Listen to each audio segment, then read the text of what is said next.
MOU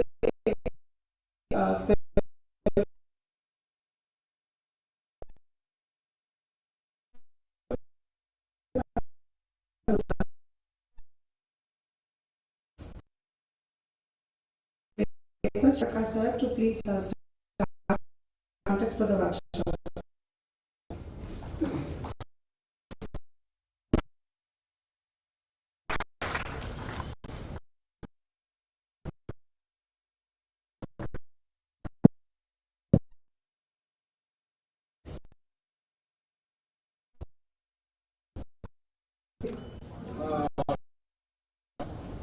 Request will be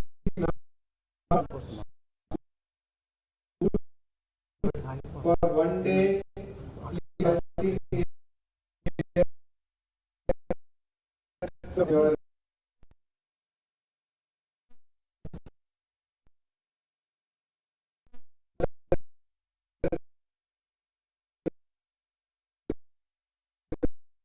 So my request,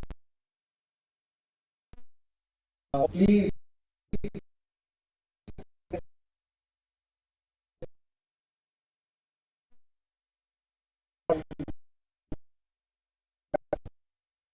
Acha Karma be in this work.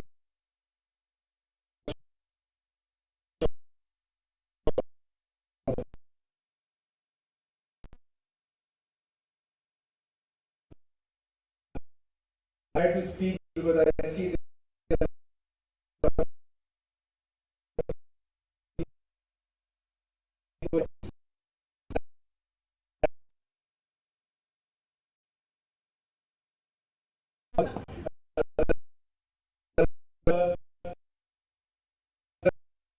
seems to be doing this grammatical mistake, that grammatical mistake, but I'll try to speak because I want to communicate.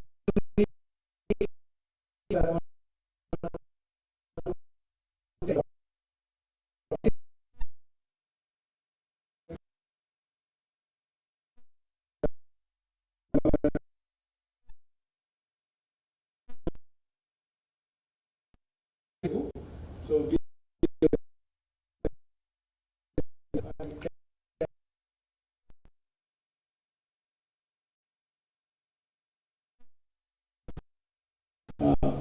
next.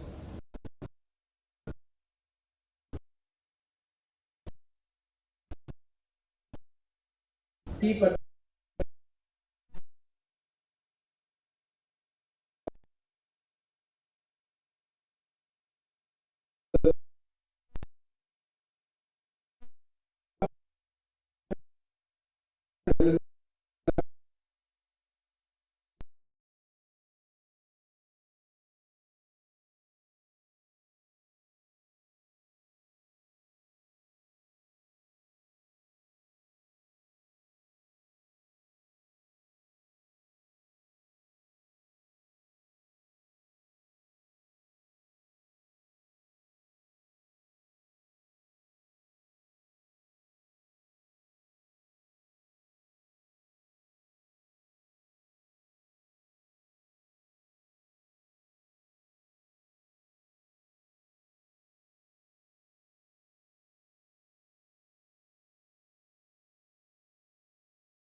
గోరుముద్దకి అంత discussion national లెవెల్లో international లెవెల్లో ఎందుకు జరుగుతుంది? ఎందుకు అంటే దీంట్లో ఉన్న ingredients చాలా న్యూట్రిషియస్గా చాలా హెల్దీ ఇంగ్రీడియంట్స్ పెట్టడం జరిగింది. దీంట్లో వి ఆల్ నో, చిన్నప్పుడు మనం చదివి ఉంటాము, 1 egg a day, 1 apple a day, 1 egg a day keeps a doctor away. ఆ ప్రకారం 5 days in a week egg ఇస్తున్నాము. గోరుముద్ద ప్రోగ్రాంలో 5 days in a week అంటే ఆల్మోస్ట్ సాటర్డే తప్ప every day we give 6 days our school days, 5 days a Saturday tappa we are giving egg. So that's you can see what is the protein in a egg, in a whole boiled egg.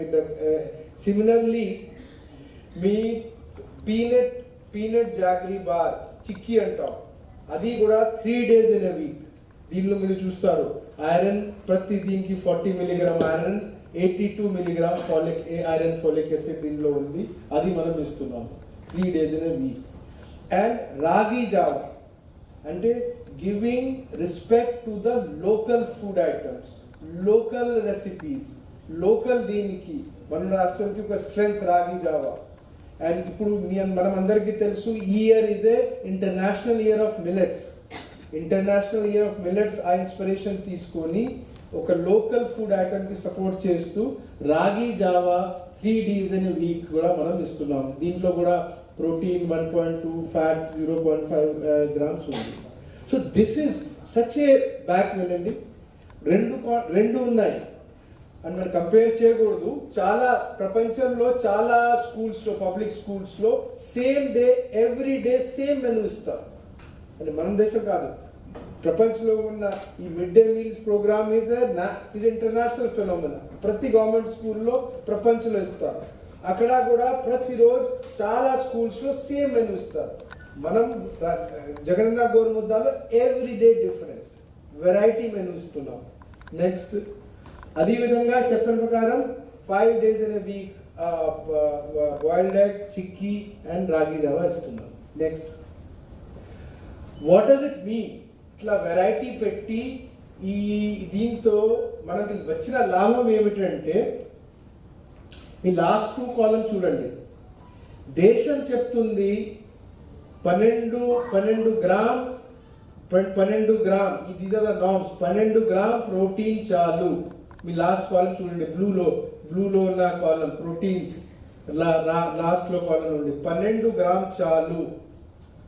12 grams protein if you give a day, average a day is sufficient. మనం ఎంత ఇస్తున్నాము? 23 grams, almost double of what is prescribed at national level. National లెవెల్లో ఏం prescribe చేశారు, దీనికి double protein మనం ప్రతిరోజు ఇస్తున్నాము. అదేవిధంగా మేము ఎనర్జీ చూడండి, కిలో క్యాలరీలో రికమెండెడ్ నేషనల్ నార్మ్ అంటే 470 kilo calorie per day is a norm. చాలు, అంతా ఇస్తే చాలు. You have done your duty. You should be enjoying. You should be celebrating. You should be satisfied. Then పిల్లలకి న్యాయం చేశారు. 470 kilo calorie ఇస్తే మనం 659 calorie ఇస్తున్నాం. This is about the primary school children. అదేవిధంగా మనం నెక్స్ట్ మనం హై స్కూల్ పిల్లలకి చూస్తే దేశం ఏం చెప్తుంది? దేశం చెప్తుంది అంటే 20 grams ప్రోటీన్ ఇస్తే చాలు. లాస్ట్ కాలం, లాస్ట్ రో recommended by government of India, blue colour లో ఉంది చూడండి. 20 grams ఇస్తే చాలు దేశం చెప్తుంది. ఆంధ్ర ఏం చెప్తుంది? 20 కాదు, ఎక్కువ ఇస్తాం, మీ నేషనల్ నార్మ్ కి ఎక్కువ ఇస్తాం. 30 grams మన ప్రోటీన్ ఇస్తున్నాము పర్ డే, 6 to 10. అదేవిధంగా లాస్ట్ రో చూడండి, recommended by GY 695 kilo calorie ఇస్తే చాలు దేశం చెప్తుంది. ఆంధ్ర చెప్తుంది లేదు, ఎక్కువ ఇస్తాం, ఎక్కువ ఎనర్జీ ఇస్తాం ఆ పిల్లలకి, ఇంకా బాగా తయారు చేస్తాం. 912, ఆల్మోస్ట్ 200%, 30 to 40% ఎక్స్ట్రా ఇస్తున్నారు. So that's why Gorumudda is getting attraction. Gorumudda ki attraction దీంతో వస్తుంది. Next, expenditure.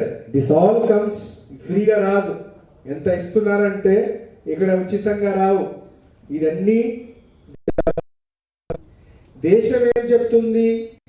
Central mandatory share కలిపితే అంటే 4 to 6 7 రూపాయలు ఖర్చు చేస్తే చాలు. దేశం ఏం చెప్తుంది అంటే రోజుకి ప్రతి పిల్లల మీద మీ ప్రైమరీ స్కూల్లో 7 రూపాయలు ఖర్చు చేస్తే చాలు. ఆంధ్ర ఎంత ఖర్చు చేస్తుంది జగనన్న గోరుముద్ద కింద? 17 రూపాయలు. 7 రూపాయలు ఇక్కడ, 17 రూపాయలు ఇక్కడ. 7 రూపీస్ ఖర్చు చేస్తే చాలు దేశం చెప్తుంది. ఆంధ్ర లేదు, 7 సరిపోవు, ఎక్కువ ఇస్తాం మా పిల్లలకి, 17 రూపాయలు ఖర్చు చేస్తుంది. అదేవిధంగా మనం చూస్తే 6 to 8 చూస్తే దేశం ఏం చెప్తుంది అంటే 9.5 రూపీస్, 9 రూపీస్ ఖర్చు చేస్తే 9 రూపీస్ 50 పైసా ఖర్చు చేస్తే చాలు. మనం ఆంధ్ర ఏం చెప్తుంది? 9 రూపాయలు ఖర్చు చేయాలి, 20 రూపాయలు ఖర్చు చేస్తాం చెప్పి లాస్ట్ 4 years నుంచి ప్రతి పిల్లల మీద ప్రతి రోజుకి 20 రూపాయలు మనం ఖర్చు చేస్తున్నాం. 20 rupees per child per day against the national norm of 9 rupees per child per day. అదేవిధంగా 9th class దేశం ఏం చెప్తుంది అంటే 8th వరకు చాలు, 9th 10th క్లాస్ పిల్లలకి అవసరం లేదు. ఏపీ చెప్తుంది లేదు, 8th వరకు సరిపోవు, స్కూల్ 10th వరకు ఉంటాయి, యూనిఫామ్ అందరు వస్తారు, అందరు పిల్లలు 9th 10th పిల్లలకి కూడా ఇవ్వాలని చెప్పి ఏపీలో 9th 10th చాలా రాష్ట్రంలో మన దేశంలో 8th వరకే ఉంటుంది. మనం దగ్గర ప్రపంచంలో కూడా కొన్ని కంట్రీస్లో 8th వరకే ఉంటుంది. సో 9th 10th ఇస్తున్నాం. నెక్స్ట్ దీనికి చెకింగ్ కి మీరు చూస్తున్నారు, మీ టీచర్ కూడా ప్రతిరోజు ఈ టీచర్స్ వెళ్ళి కుక్డ్ ఐటమ్స్ కి ఫోటో క్లిక్ చేస్తున్నారు. ఎందుకు ఫోటో క్లిక్ చేస్తున్నారు? ఆ ఫోటో క్లిక్ తీసుకొని మనం ఇక్కడ ఒక ఆర్టిఫిషియల్ ఇంటెలిజెన్స్ టూల్ క్రియేట్ చేస్తాం. టూల్ క్రియేట్ చేస్తే ఆ టూల్ గ్రేడింగ్ చేస్తుంది. ఏ స్కూల్లో ఏ గ్రేడ్ మీలో ఈరోజు ఇచ్చాము, ఏ స్కూల్లో బి గ్రేడ్ మీలు ఇచ్చాము, ఏ గ్రూప్లో సి గ్రేడ్ ఇచ్చాము, ఎక్కడ మనం ఎఫ్ గ్రేడ్ ఫెయిల్ గ్రేడ్ మీలు ఇచ్చాము ఈరోజు. ఆ ఆర్టిఫిషియల్ ఇంటెలిజెన్స్ టూల్ పెట్టి ప్రతి స్కూల్లో సర్వ్ చేసిన ఈ ఐటమ్స్కి మనం గ్రేడింగ్ కూడా చేస్తున్నాం. అది సార్ మీరు ఫోటో తీస్తారు teacher, that is not going waste, it is getting assessed. ఎట్లా పిల్లలకి మనం ఏం చదువుకున్నారు మీ యూనిట్ టెస్ట్లో హాఫ్ ఇయర్లీలో టెస్ట్ చేస్తాము, అదేవిధంగా మనం ఈ ఐటమ్స్ ఫుడ్ ఐటమ్స్ కూడా కుక్ అమ్మారు ఎట్లా తయారు చేశారు అది కూడా మనం ఆ సాఫ్ట్వేర్ పెట్టి గ్రేడింగ్ చేస్తున్నాం. నెక్స్ట్ ప్రతి స్కూల్లో థర్స్డేకి మనం అందరు పిల్లలకి ఎవరెవరు ఎనీమియా ఉన్న పిల్లలకి మనం ఐరన్ ఫాలిక్ యాసిడ్ ఇస్తున్నాం. అది కూడా మనం బాగా సిస్టమేటిక్ గా అదే యాప్తో మానిటర్ చేస్తున్నాం. దీంతో వచ్చిన లాభం ఏం వచ్చిందంటే మీరు పైన చూస్తున్నారు, 9 స్టూడెంట్స్ కి ఐరన్ ఫాలిక్ యాసిడ్. దేశంలో ఉన్న యావరేజ్ 35 నుంచి 40%, ఆంధ్రప్రదేశ్లో 96%. ఇంకా మొన్న మనం ఢిల్లీ పోతే దే వర్ టెలింగ్ ఆంధ్రప్రదేశ్ నుంచి నేర్చుకోవాలి, ఆంధ్రప్రదేశ్లో ఏం చేశారు, 96% పిల్లలు ఐరన్ ఫోలిక్ యాసిడ్ తింటున్నారు, మిగతా ప్లేసెస్లో 30-40% ఉంది. నెక్స్ట్ అదేవిధంగా నాడు నేడు ప్రోగ్రాంలో ఆర్ఓ ప్లాంట్స్, అది కూడా చాలా important. Water and food world wide చాలా స్కూల్స్లో tap water, direct tap water ఉంది, ఆంధ్రప్రదేశ్ లేదు. ఏ రకంగా మీకు ఇంట్లో middle class upper middle class ఇంట్లో ఎట్లా ఆరో ప్లాంట్స్ ఉంటాయి, అలాగా ఆరో ప్లాంట్స్ కూడా స్కూల్లో కూడా పెడుతున్నాం. దీనికి మెయింటెనెన్స్ కూడా డబ్బులు ఇస్తున్నారు. ఇప్పుడు టీచర్స్ బాధ్యత ఇది, ఈ ఆరో ప్లాంట్స్ కరెక్ట్గా పనిచేస్తున్నారా లేదా. బట్ అన్ని ప్లేసెస్లో ఆరో ప్లాంట్స్ కూడా అన్ని స్కూల్స్లో ఇవ్వడం జరిగింది. So that's another thing. టోటల్గా నాడు నేడు ప్రోగ్రాంలో మనం లాస్ట్ 4 yearsలో దాదాపుగా 8,000 కోట్ల రూపాయలు 8,000 crore ఖర్చు చేసుకొని ఇది అన్ని ఫెసిలిటీ క్రియేట్ చేస్తాం. Toilet, drinking water, benches, lights etcetera. Next Now today topic అంతా చేసిన తర్వాత కూడా వాట్ ఈస్ దట్ ఎక్స్ట్రా మనం ఇంకా Jagananna Gorumudda plus Jagananna Gorumudda road ahead Nadu Nedu road ahead ఏమిటి నెక్స్ట్ ఏ స్టెప్ సాధించాలి ఎందుకు సాధించాలి ఇందుకు మనం కూర్చున్నాం ఈరోజు ఇక్కడ what is that bothering all of us what is that additional we want to achieve and that's why and that agenda ఆ ఎజెండా ఈరోజు డిస్కస్ చేసిన ఎజెండా గవర్నమెంట్ స్కూల్తో పాటు ప్రైవేట్ స్కూల్కి కూడా ఇంపార్టెంట్ కాబట్టి ప్రైవేట్ స్కూల్ వాళ్ళ మేనేజ్మెంట్కి యజమాని కూడా పిలవడం జరిగింది ఈ ప్రైవేట్ స్కూల్ పిల్లలకి కూడా ఇది ఇంపార్టెంట్ కాబట్టి దీనికి లొకేషన్ కూడా ఒక ప్రైవేట్ స్కూల్లో కాన్షియస్గా పెట్టడం జరిగింది it's not that we can not have done this meeting anywhere else ఈ ఇష్యూ మీద అందరూ పెట్టాలి గవర్నమెంట్ స్కూల్లో పనిచేసిన టీచర్లు కానీ డిఓలు కానీ ఆర్జేడీలు కానీ ప్రైవేట్ స్కూల్లో ఉన్న మేనేజ్మెంట్ కానీ హెల్త్ డిపార్ట్మెంట్ కానీ ఉమెన్ చైల్డ్ వెల్ఫేర్ డిపార్ట్మెంట్ కానీ అందరూ దీని మీద బుర్ర పెట్టాలి what is that issue and why we are discussing first next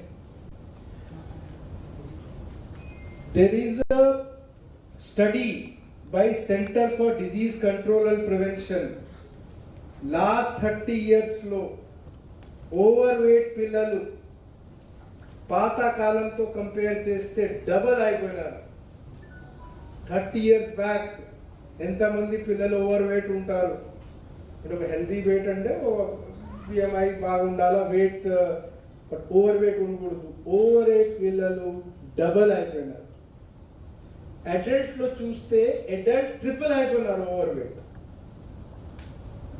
పిల్లలు డబల్ అయిపోయినారు పెద్దలు ట్రిపుల్ అయిపోయినారు over weight it's an issue over weight మనం అందరికీ తెలుసు leads to diseases health diseases this is an issue to be thought about ఇట్లా ఇది మళ్ళీ ఇంట్లో తగ్గించాలా ఇది డబల్ పిల్లలు 30 years కంపేర్ చేస్తే డబల్ అయిపోయినారు next then back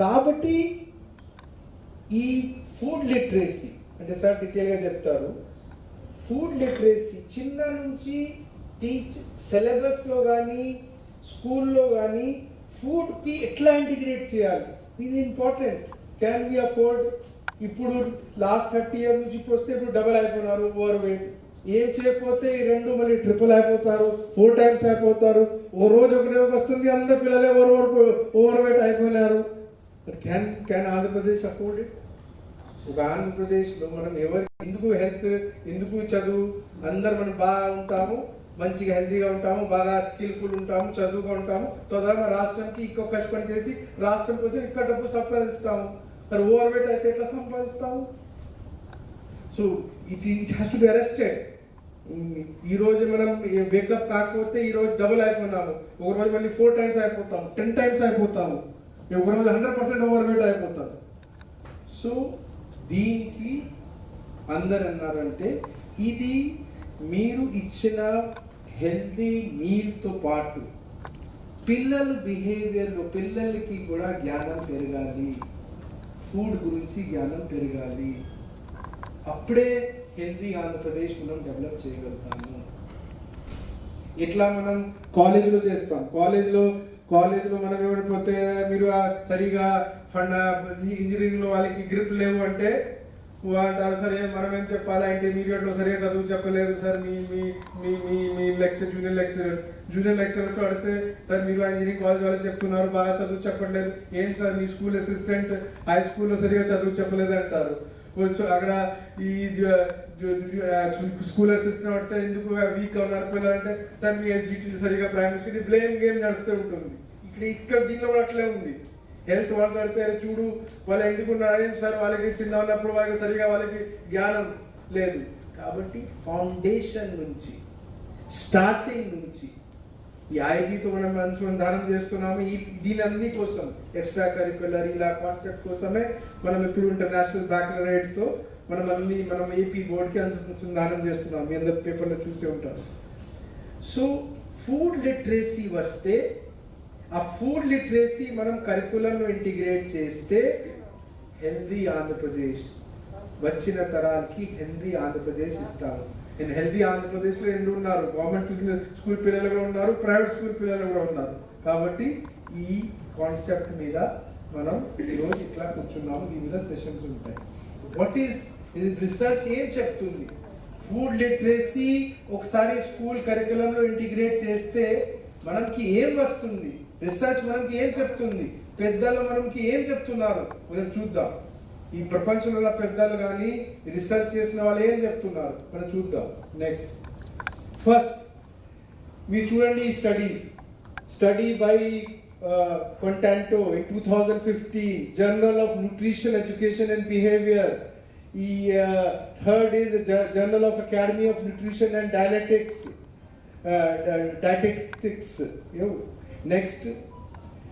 Next, by Perry in 2002, a trial, random control trial. American journal of preventive medicine. అందరు ఈ రీసెర్చ్ పేపర్స్ కానీ పెద్దలు కానీ రీసెర్చ్ చేసిన తర్వాత ఏం చెప్తున్నారు? వాళ్ళు ఏం చెప్తున్నారు? They are saying one thing. All ఈ అన్ని స్టడీలో, ఈ పెద్దలు చెప్పిన స్టడీలో సారాంశం ఏమిటి అంటే, ఇక్కడ ప్రపంచంలో ఏ స్కూల్స్లో ఫుడ్ లిటరసీ గురించి ఇంటిగ్రేట్ చేశారు, ఆ పిల్లల దగ్గర పెద్దలు అయిన తర్వాత వాళ్ళకి fruits and vegetable intake is more than other schools where these are the research చెప్తుంది. పెద్దలు అదే చెప్తున్నారు. ఏ స్కూల్స్ లో చిన్న ఉన్న ప్రైమరీ స్కూల్ నుంచి హై స్కూల్లో ఎక్కడ ఫుడ్ లిటరసీ గురించి పెద్ద అయిన తర్వాత ఆ పిల్లల్లో వెజిటేబుల్ కానీ ఫ్రూట్స్ కన్సంప్షన్ ఎక్కువ ఉంది, తద్వారా వాళ్ళు ఎక్కువ హెల్తీగా ఉన్నారు. ఈ రీసెర్చ్ చెప్తుంది, మనం ఏం చెప్పట్లేదు. Next academic improvement. ఇంకా రీసెర్చ్ ఏం చెప్తుంది మీరు చూస్తున్నారు. ఇది ఇక్కడ ర్యాంపర్ సౌండ్ జర్నల్ ఆఫ్ స్కూల్ హెల్త్. వాళ్ళు ఏం చెప్పారు? ఏ పిల్లలకి ఫుడ్ లిటరసీకి అవగాహన ఉంది, ఏ పిల్లలకి ఫుడ్ లిటరసీ ఫుడ్ గురించి అవగాహన ఉంది, ఆ పిల్లలు ఎగ్జామ్ లో కూడా బెటర్ చేస్తున్నారు. 10th ఎగ్జామ్ కానీ 12th ఎగ్జామ్ కానీ జూనియర్ కాలేజెస్ లో ఉన్నప్పుడు అక్కడ కూడా వాళ్ళు బెటర్ చేస్తున్నారు. So it is food literacy also help in doing better in other subjects. అదే చెప్తుంది. Next cost saving. వాళ్ళు ఏమన్నారు? ఎవరెవరు ఫుడ్ లిటరసీలో బాగా అవగాహన పెంచుకుంటారు పిల్లలు, వాళ్ళకి పెద్ద అయిన తర్వాత హెల్త్ కాస్ట్ కూడా తక్కువ అవుతుంది. హెల్త్ లో కూడా తక్కువ డబ్బు ఖర్చు చేసుకుంటారు. రీసెర్చ్ చెప్తుంది. మీ Wang 2015 $1 spent in school based nutrition education program saves $10 of ఆయన పెద్ద అడల్ట్ అయిన తర్వాత. ఫైనలీ ఒక మనిషి అంటే ఇంకా డబ్బు ఉండాలంటే ఇన్కమ్ ఎక్కువ ఉండాలా, ఖర్చులు తక్కువ ఉండాలా. హెల్త్ అన్న డబ్బు ఖర్చు చేసుకుంటే మన దగ్గర ఉన్న ఇన్కమ్ అన్ని అక్కడే పోతుంది. So that is saving. అదేవిధంగా ఇది సేమ్, అది సెకండ్ కూడా అదే. Chan school of public health school nutrition programme health food literacy మీద ఖర్చు చేస్తే, న్యూట్రిషన్ ఎడ్యుకేషన్ మీద ఖర్చు చేసుకుంటే పెద్ద అయిన తర్వాత హెల్త్ లో కూడా డబ్బు తగ్గుతాయి. ఇవి చెప్తున్నారు వాళ్ళు. Next community impact. ఇది this American journal of public health, ఇది 2000లో రీసెర్చ్ పేపర్ ఏం చెప్తారంటే, ఫుడ్ లిటరసీ చేసిన పిల్లలు వాళ్ళ పేరెంట్స్ కి కూడా, వాళ్ళ అంకల్స్ కి పేరెంట్స్ కూడా ఇంపాక్ట్ చేయగలుగుతున్నారు. So it is not only ఈ రోజు ఒక పిల్లలకి ఫుడ్ లిటరసీ మీద అవగాహన పెరిగిందంటే ఆయన ఒకటికే లాభం లేదు, వాళ్ళ ద్వారా మొత్తం ఇవాళ అడల్ట్ కి కూడా ఇంట్లో లాభం. ఆ రీసెర్చ్ చెప్తుంది. నెక్స్ట్ అండ్ ఇది మనకి తెలుసు, కామన్ సెన్స్ కూడా, ఖచ్చితంగా ఎవరికి ఫుడ్ లిటరసీ ఉంటుంది, they are more healthy people. కరాటే స్టడీ కానీ ఈ అన్ని స్టడీలో చెప్తుంది.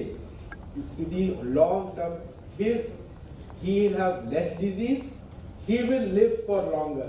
ఎవరికి ఫుడ్ లిటరసీ ఉంది ఆ పిల్లలు పెద్ద అయిన తర్వాత ఇంకా వాళ్ళు లైఫ్ ఎక్కువ ఉంటుంది, వాళ్ళకి లాంగ్ లైఫ్ ఉంటుంది, హెల్తీగా కూడా ఉంటారు. Next, does it help? మనం అందరు వి హ్యావ్ ఎ డ్రీమ్. మనం ప్రపంచంలో అందరికీ ఎస్డిజి గోల్స్ 2029 వరకు SDG goal to be achieve. Andhra has set, మనం అన్ని ప్రోగ్రామ్ పెట్టిన తర్వాత అమ్మఒడి, గోరుముద్ద, నాడు నేడు, ఈ digital education, we are saying Andhra will achieve SDG goal 2029 కాదు. మనం పోటీ చేస్తున్నాం. మనం మొత్తం ప్రపంచంలో 3500 స్టేట్ గవర్నమెంట్స్ ఉంటాయి టోటల్ మొత్తం కంట్రీలో. మనం మిగతా వాళ్ళతో పోటీ చేస్తున్నాం ప్రపంచంలో. మీరు 2020లో అచీవ్ అవుతారు, మనం ముందే అచీవ్ అవుతాం. 2025, 2026 వరకే అచీవ్ అవుతాం. మనం ఆ ట్రాక్లో ఉన్నాము. అది సాధించాలంటే will food literacy help in achieving SDG goal? Food literacy మనం ఇంట్రడ్యూస్ చేస్తే మనం స్కూల్స్లో, will it help in getting SDG goals is the question. Next, yes, SDG goal 2 అంటే zero hunger. Next, SDG goal 3 health, sustainable development goal 3 health, good health. Next, SDG goal 4 మనం చూసాం, quality education. Next, and SDG goal 5 gender equity. Next, and SDG goal 12 responsible consumption and production. Next, and SDG goal 13 climate action. Are SDG goals? Okay, food literacy మనం school కరికులంలో integrate చేస్తే, పిల్లల్లో ఆ జ్ఞానం పెరిగితే, పిల్లల బిహేవియర్లో మెయిన్ స్ట్రీమ్ అయితే our SDG goals, sustainable development goals మనం సాధిస్తాము. That is the power of this whole what we are trying to do. ఈరోజు కూర్చొని దీని మీద బుర్ర, దీని ద్వారా ఆర్ సస్టైనబుల్ డెవలప్మెంట్ గోల్స్ మనం సాధిస్తాం. ఓకే, వన్ స్టోన్, ఒక్క యారోతో ఆర్ గోల్ మనం, ఆర్ టార్గెట్స్ మనం అచీవ్ అవుతాం. యారో ఒకటి మనం మరి బోర్డ్ ఆర్ బోర్డ్ సాధిస్తాం. Next, so this is friends, this is the importance, this is the subject which we are discussing today. ఇప్పుడు హోల్ డేకి సార్ వాళ్ళు పవన్ సార్ అంతకుముందు కూడా చెప్పారు. ఇప్పుడు మనం ఉన్న ఐఏఎస్ ఆఫీసర్స్లో ఆయన 85 బ్యాచ్ ఐఏఎస్ ఆఫీసర్, ఆయన చీఫ్ సెక్రటరీ గవర్నమెంట్ ఆఫ్ ఇండియాగా రిటైర్ అయిన తర్వాత ఆయన ఈ ఏరియా మీద అట్రాక్ట్ అయ్యి, ఈ ఏరియా మన దేశం కోసం చాలా అవసరం అని వాళ్ళకి దేశం కోసం అవసరం చేసుకుని చెప్పారంటే మనం మన రాష్ట్రం కోసం వాడుకుందాం అని నేను అది రిక్వెస్ట్ చేశాను. Okay sir, you are doing for country, మా రాష్ట్రం కోసం వచ్చి మనకి దీని మీద హెల్ప్ చేయండి. సో ఈ వాళ్ళ ఒక ఫుడ్ ఫ్యూచర్ ఫౌండేషన్ ఒక సంస్థ పెట్టారు. నేను వాళ్ళకి రిక్వెస్ట్ చేశాను, పెద్ద మనసుతో వాళ్ళ టీంతో వచ్చారు.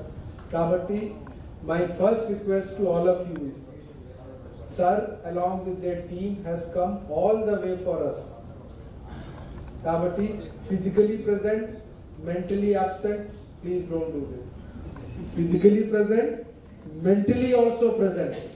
ఇప్పుడు ఇవన్నీ ఐటీ అయిన తర్వాత నేను చూసుకుంటాను మీటింగ్లో, ఫిజికలీ ప్రెజెంట్ వాట్సాప్ చేసుకుంటున్నాం అంటే physically present and mentally present, so that they also will feel. Suppose ఈరోజు ఈ మీటింగ్కి ఆయన అంటే డల్గా కనిపించారు ఆంధ్ర వాళ్ళంటే ఎందుకు వస్తారు నెక్స్ట్ టైం ఢిల్లీ నుంచి అంత పెద్ద టీం తీసుకొని? ఎందుకు వస్తారు చెప్పండి? Why they will come? ఎందుకు వస్తారు? సో ఇలాగా ఆపర్చునిటీస్ మనం రాష్ట్రం కోసం, మన పిల్లల కోసం, మనం వచ్చే తరాల కోసం మనం వాడుకోవాలి. వాళ్ళు పార్టిసిపేట్ చేస్తే వాళ్ళకి ఆక్సిజన్ వస్తుంది, మళ్ళీ ఆంధ్రాకి వెళ్ళాలి, బాగా చేస్తున్నారు, బాగా చెప్తున్నారు, బాగా ఇంట్రెస్టెడ్గా ఉన్నారు. కాబట్టి ఫీల్ ఫ్రీ టు ఆస్క్. మీరందరూ ఎవరు ఇంగ్లీష్లో మాట్లాడుకుంటారో సార్తో ఇంగ్లీష్లో మాట్లాడండి, లేదు ముఖమాట పడుతున్నారంటే ఇక్కడ ఉన్నారు చాలా మంది ట్రాన్స్లేట్ చేసి కూడా చెప్తారు. Let language not come in the mind of not asking question. First మా రిక్వెస్ట్ మీ అందరికి, ఎప్పుడో సరే డిస్కషన్లో మీకేం అడగాలంటే మీరు మీ ఇంగ్లీష్లో మాట్లాడుతుంటారా ఇంగ్లీష్లో అడగండి, లేదా తెలుగులో మాట్లాడండి. శోభిక మేడం ఎవరు ఉన్నది వాళ్ళు ట్రాన్స్లేట్ చేసి అడుగుతారు. So with this I thank everybody. I thank first the Shamrock management people. If they can stand up, where are they? The correspondent and all. Thank you, sir. Thank you very much, sir. మేము అందరు ఒకసారి ఆయన కోసం clapping చేయండి. ఆయన మనకి ఎంత పెద్ద ఆడిటోరియం ఇచ్చారు, మనకి అవకాశం ఇచ్చారు ఎంత పెద్ద దీనిలో చేయించుకోవడానికి. కాబట్టి we thank you, sir, from the government of Andhra Pradesh and on behalf of all the children who have come for this season. With this, I conclude my lessons. Thank you very much.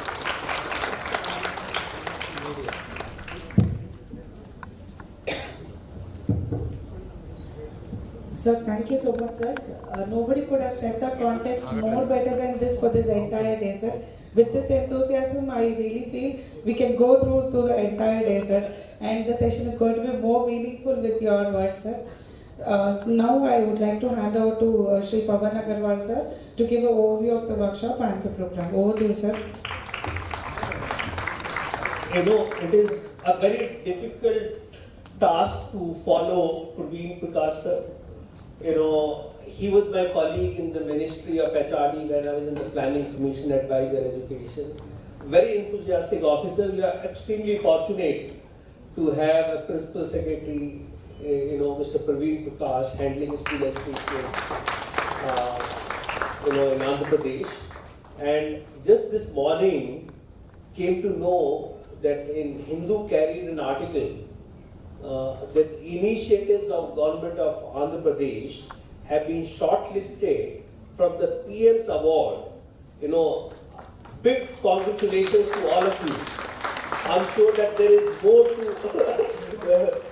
to the work that is being done in the school education department than the very path-breaking Gorumudda, the school meal program that you are doing.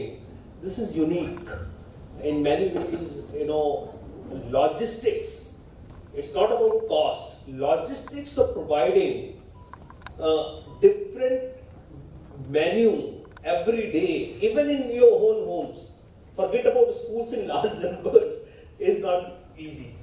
When you start, what do you cook for your own meals in a household level, it becomes extremely challenging.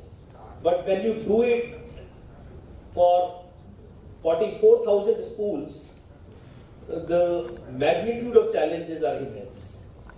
So after, I don't know the quality of his Telugu, but even people who did not understand Telugu, they understood what your Principal Secretary was saying. I think my own colleagues were listening very intently. You understood everything what he said? Yeah. Clearly. And second is, I personally learned a great deal from this presentation. I'm sure that he has not studied food literacy as much as I have done, because I'm only doing that for the last 2 years.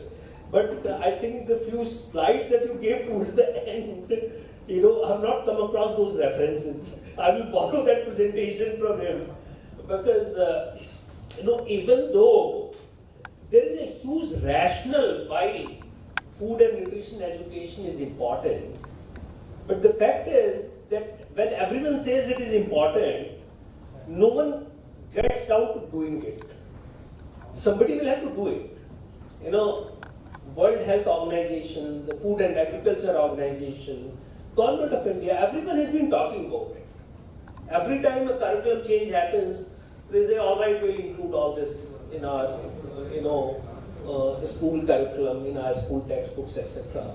But when it actually, gets down to delivering that curriculum in form of textbook, in forms of learning material, then it is business as usual.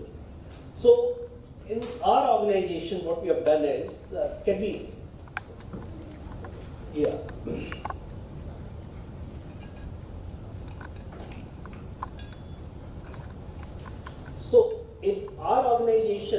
what we have done is, we have, been spending last 2 years with our team to look at what this food literacy curriculum could look like. And in the next 2-3 sessions, we will take you through that curriculum. Whole idea is that we have devised that curriculum, by keeping the national context in mind. Some of it may not be very relevant to Andhra Pradesh, and that is where your help is needed. That how do we customize the curriculum, the approach that we have taken at a national level, so that it is relevant to you. And like your school meal program, this initiative also becomes something that you can always be very proud of. And I'm left with absolutely no doubt that with the kind of understanding your leadership has in Andhra Pradesh, you will make something out of it.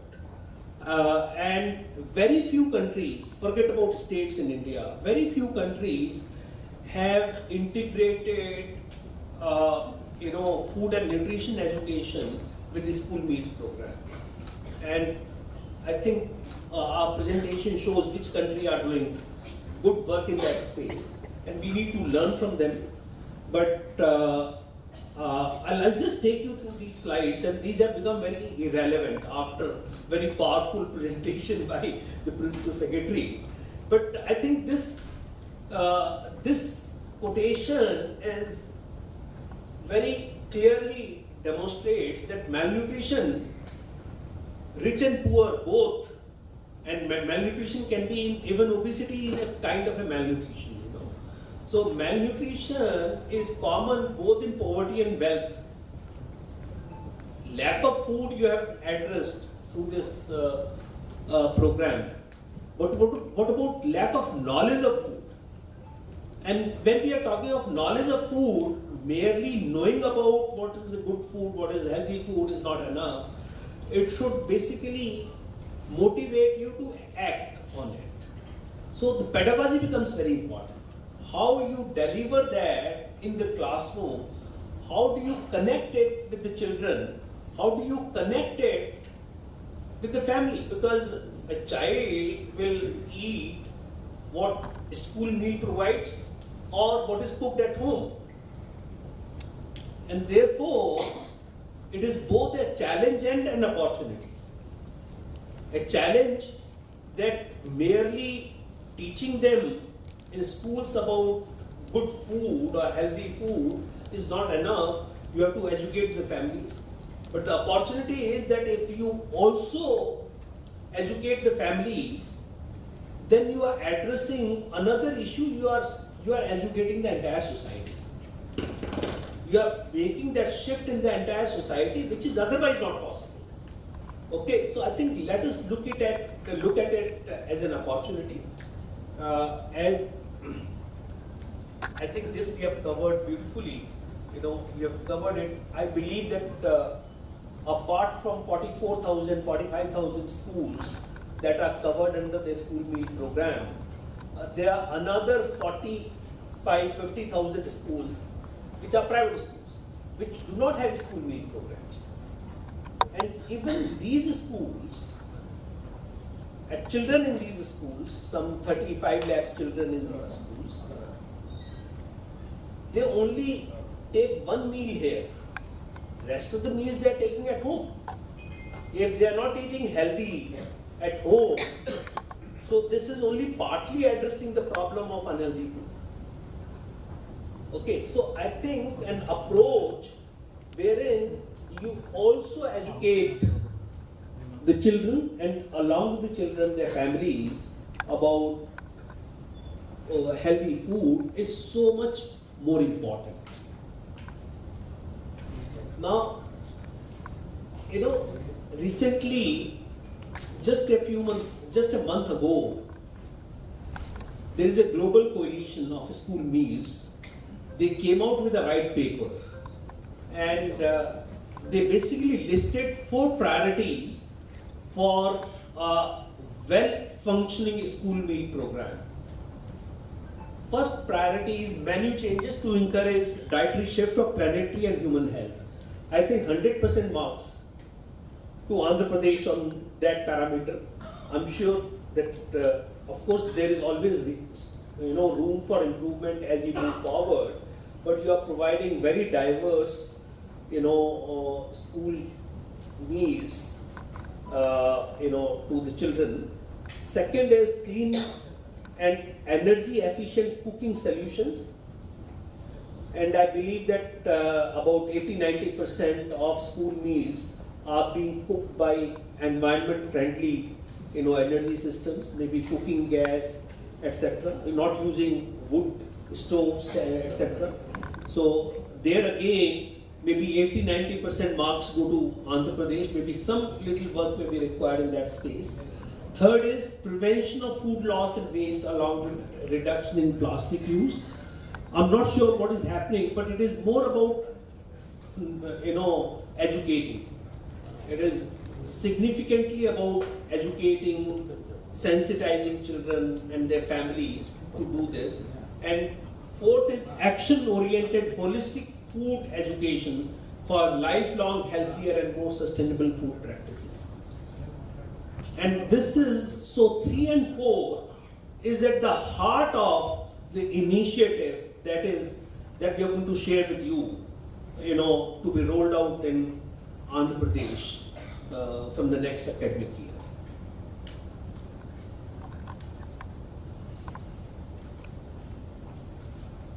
What happened?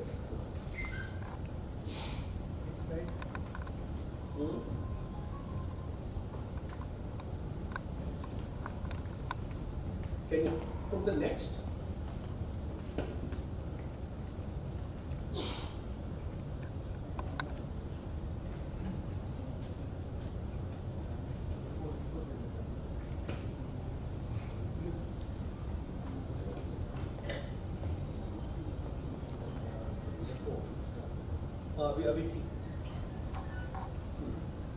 Okay, this was a food and agriculture organization. Also 2 years ago came out with a framework for food and nutrition framework for schools, and again the same stuff. And if you can see it, integrating effective food and nutrition education throughout the whole school system was once again their recommendation. So this point was also emphasized by your principal secretary, that why it is important why food literacy is important for our children, because of the very intricate relationship between food and between education and health. It's merely about a lot of things. Recently McKinsey Health Quarterly, they conducted some worldwide survey, and they found that out of 23 factors that affect health,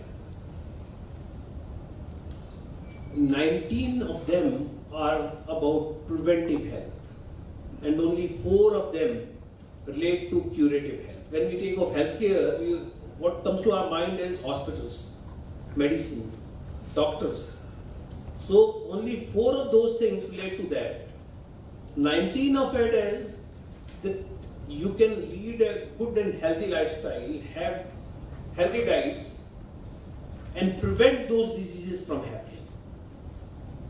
And this food literacy curriculum is all about that.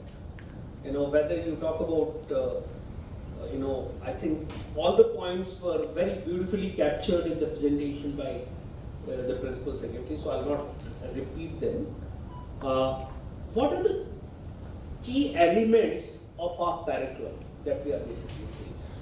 And when we are talking about, it's not merely about having textbooks, it's not merely about having a standard curriculum, it is much more than that. So what are the various key elements of it, and subsequent sessions will cover it in more details. One is progressive food literacy curriculum. Second is teaching methods are as important as the curriculum itself. and therefore one full session we are devoting on pedagogy and assessment and teaching methods. Third is that I think it should have activities that involve the parents, the family as a whole, because family food environment is very critical for changing any dietary behavior of these school children. Otherwise, its impact is minimal. It becomes only a theoretical knowledge. Fourth is that adopt a whole of school approach in doing it. The canteen that you have, there is already regulation about that junk food or unhealthy food cannot be sold around school premises. So bringing those regulations into effect, ensuring that your canteens serve within the school, they serve healthy food. If you have hostel facilities, they have proper menu, etc. And then engage and involve students in sensitizing the community and build external partnerships, because these children can become agents of change for the entire society, the kind of food that is sold in the markets. So this will happen only if there is community engagement approach to the whole thing. Teacher training is very important, because obviously this entire curriculum has to be delivered in schools through the school teachers. And here we are also talking about something else, that there are lots of graduates of science, food, nutrition, food technology. They may be available. We can train them as school food counselors. Many countries around the world, they have a school-based dietitian. So while, I don't think in this country we can afford that luxury of seeing that all schools have a dietitian, but at least services of some counselors and some people who understand it, and with some training, they support the school teachers in delivering this curriculum, becomes therefore very important. And finally, last point is monitoring and evaluation. Are we on track? Are we doing it right? Can we improve upon it? So these are the 7 key elements for an effective food literacy program. And we'll touch on these issues in the subsequent sessions. Now, what we have done under the Food Future Foundation is, when they started developing the food literacy curriculum, we realized that Government of India had,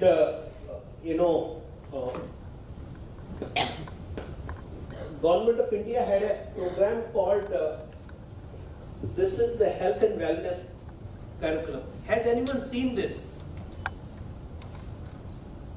You have seen this. What do you know about this? CBSE has introduced Health and Wellbeing Wellness Club.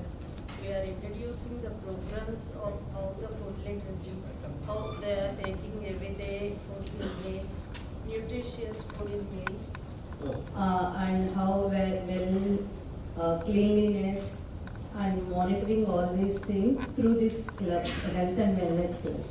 Okay, good man. Thank you. So, but this is not a program only for CBSE schools. This is a program under Ayushman Bharat for all schools in the country. Of course, they started again, obviously, they said, let's not spread thin, and we will do it only in government and government-aided schools. And there is a complete training schedule from Government of India, and this is a unique program because this is jointly conceived by the Ministry of Education and Ministry of Health together, wherein there is focus on food and nutrition education also, but the entire curriculum is in 11 modules. Okay, this necessarily do not connect with the school meal programs as closely as we would have liked to do it. You know, there is focus on drug abuse, there is also focus on sex education, cyber security, stuff like that, you know.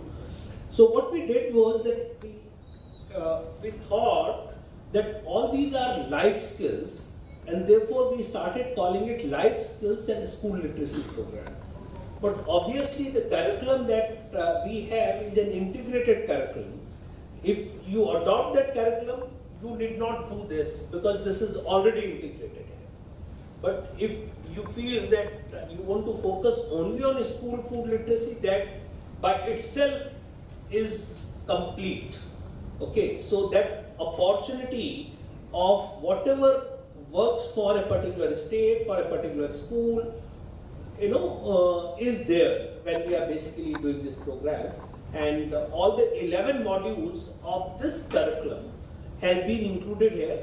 Unfortunately, based on this document, the curriculum, there was a thick book published, there were no learning material developed.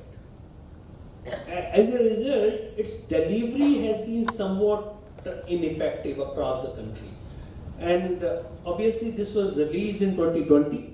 Immediately after that, COVID started, schools were online, most of the time closed, and therefore, you know, I think this curriculum, which took 3-4 years for NCERT in Delhi, Ministry of Education and Ministry of Health to develop, has not been rolled out successfully across the country, and therefore there is an opportunity for the state government also to look at it, whether they want to do it effectively. And I am very happy that you know, there are colleagues from health education, you know, a Department of Health present here, and I was asking them before this program that what are they currently doing. So they are making school visits under the school health program, etc. But this is under the school health program, health and wellness curriculum is a very important part of it. So the sense I got is that the health department is not fully aware of this curriculum, and this curriculum through the state government, it seems, is either not being implemented or there are gaps in implementation, and therefore I would earnestly request the state government to look at that opportunity also. So there are 5 topics, there are 5 themes. You know, what we have done in our curriculum is taken a thematic approach, because as we all know from the teaching community, you would understand that the process of learning is a scaffolding process. You learn a little concept, then you develop on it in the subsequent years, refresh it, then develop it further. So this is how knowledge builds over a period of time. Some of the concepts have to be repeatedly told so that it begins to make impact on your mind, on your behavior, on your actions, you know. So again, much of what is talked about as nutrition education, people talk about you know, macronutrients, micronutrients.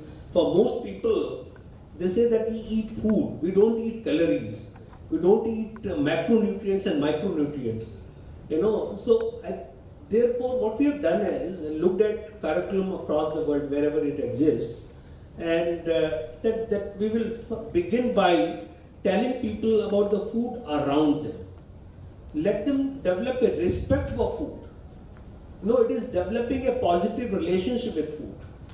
You know, unfortunately, because of advent of technology, Swiggy and Zomato can get you all the food from anywhere, at least from the city, in 15-20 minutes and half an hour.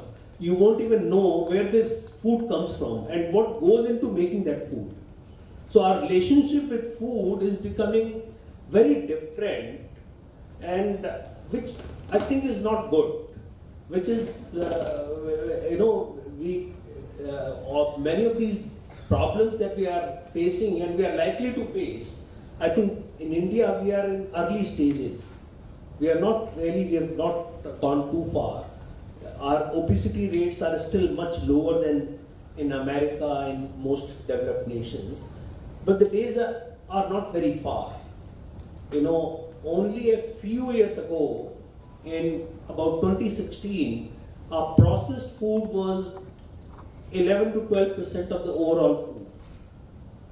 Today, our processed food is anywhere close to 25-30%. In developed nations, share of processed food is about 60-70%.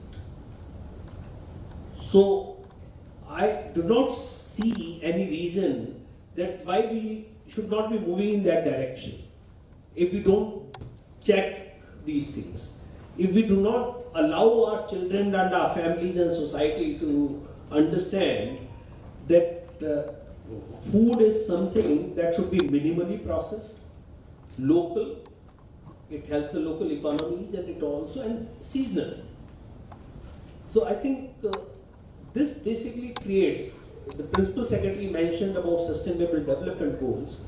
So all these things come together when we look at our food systems and how the food systems interact with the society, with our health of the society, with the health of our planet and the environment. So the whole food literacy curriculum in 5 themes is around food around us, nutrition and my health. We are not ignoring nutrition altogether. We will tell them what foods have which nutrients and how they impact our body. Food preparation, safety and hygiene. I think most children do not go into the kitchens anymore. Okay, so can we, I can see this young girl laughing. You're fond of going to the kitchen, eh? Yeah. Okay, so and safety and hygiene is so important, you know. So third, food culture and tradition. Identities are determined by the food we take, and there is an emotional connect with the food. Of all the things that we have, food connects us with each other. Food connects us with ourselves, with our society more than anything else. Maybe more than the dress that we wear, you know. So this is a very important part of the connectedness and healthy habits and lifestyle. Here we are going a little beyond food. We are talking about sleeping pattern, the time you eat, you know. So all these things are covered, lifestyle, you know, some physical activity. So why it is necessary, how do you create habits? How do you, through repetition, incremental changes, create habits? So this is how these 5 themes are organized. You know, if you look at, I do not know about Andhra Pradesh too much, but in some states we have done studies of textbooks. So there is little mention of food here and there in the textbooks. But it's not in a very coherent manner. You know, it is spread out across different textbooks, different subjects, scattered, outdated, lacking in practical use, and its impact is the teaching methodology, because food and teaching of food provides so much opportunity of innovation that innovation is hardly used in, you know, in food literacy curriculum or in food literacy. So that is the second weakness, and as a result, its impact is very limited. Reach is not there. So these are the current challenges, and that is precisely, I'm sure that the state government feels that this is an important area of intervention. The program rollout we'll discuss it, that how do we do it. Obviously, the curriculum has to be understood, and whatever areas you want to pick up and focus on, you know, we'll jointly develop that curriculum and content with you based on the experience that we have at a national level. Whether you want to align with the school health and wellness programs, that is a call that one has to take. What components of that can be included here, etc. In whether you want to do the entire state together or do it in a phased manner, that is another area that we have to focus on. how will the teacher training be done over the next few years? And obviously that teacher training has to be on a continuous basis.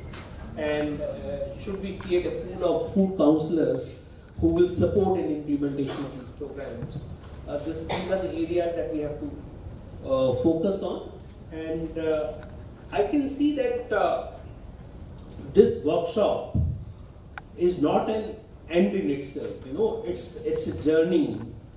It's a journey for a long-term shift in Andhra Pradesh, and I would say in the entire country, towards making our society a food literate society and addressing the concerns that will arise out of, you know, changing patterns in our food consumption across the world, which is having its toll on human health and health of our planet. Thank you very much.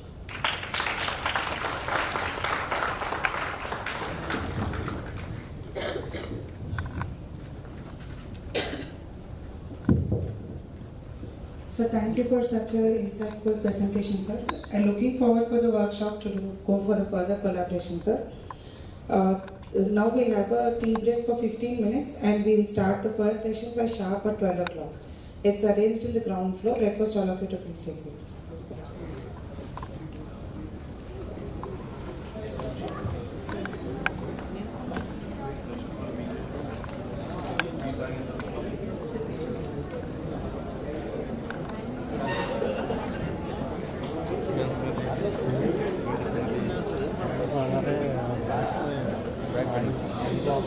Battery మంచిగా అయిపోతుంది అర్థం కదా అవును ఒక battery chutney అది ఏది ఇరిగింది నాకు అర్థం అలా ఇదే ఇరిగిందా అది ఇప్పుడు ఇరిగిందా రాత్రి కూడా లేదు కదా అక్రమ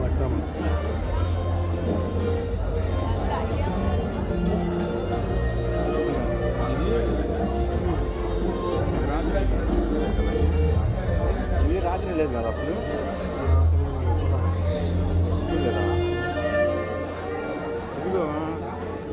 ఇది అసలు ఎప్పుడు ఇరిగింది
కొంచెం ప్రాబ్లం అంట, టేబుల్ మధ్యలో పెట్టుకోవాలంట, అందువల్ల స్టాండ్ అవుతాడు.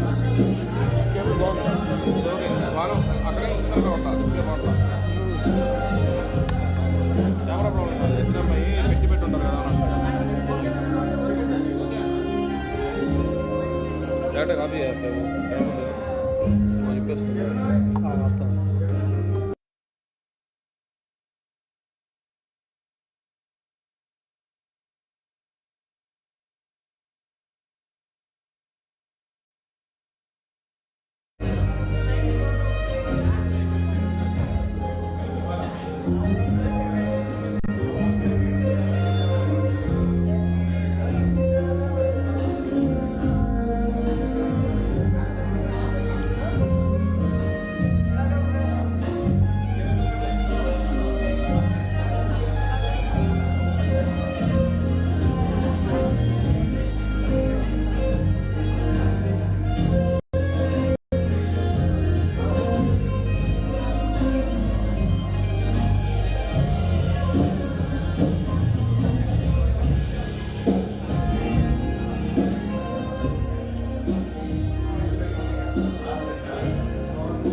सुना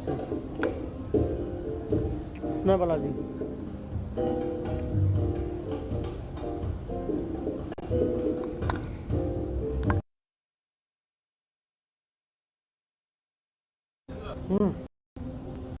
सुना सुना Balaji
curriculum and content team, and she'll be making a presentation supported by Ria Gaba, who herself is a postgraduate from Lady Irwin College, Delhi University in Food and Nutrition. So Ria and Sunindra will take over and make a presentation, and after their presentation, we would request you to reflect on the presentation in the context of Andhra Pradesh. Yes. Over to you.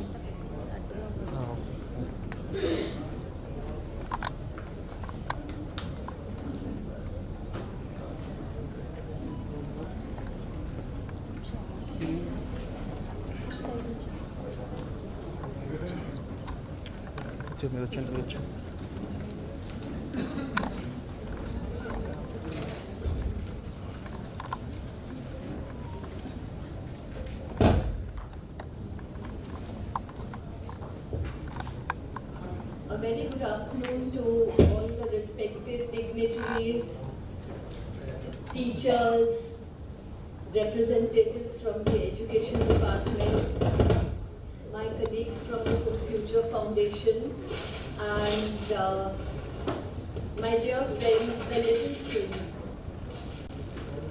So I've been given the honor of presenting.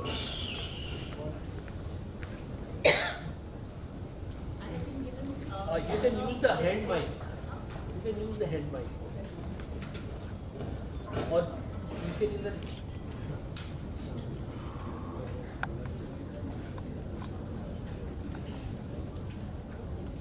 Yeah, so I have been given the honor of presenting the curriculum and content which has been created by the Food Future Foundation.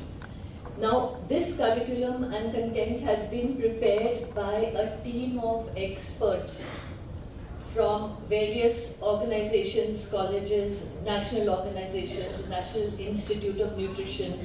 So we have had inputs from the best in the country. And I hope it is going to excite you all and encourage the teachers and the students to watch what we have to show.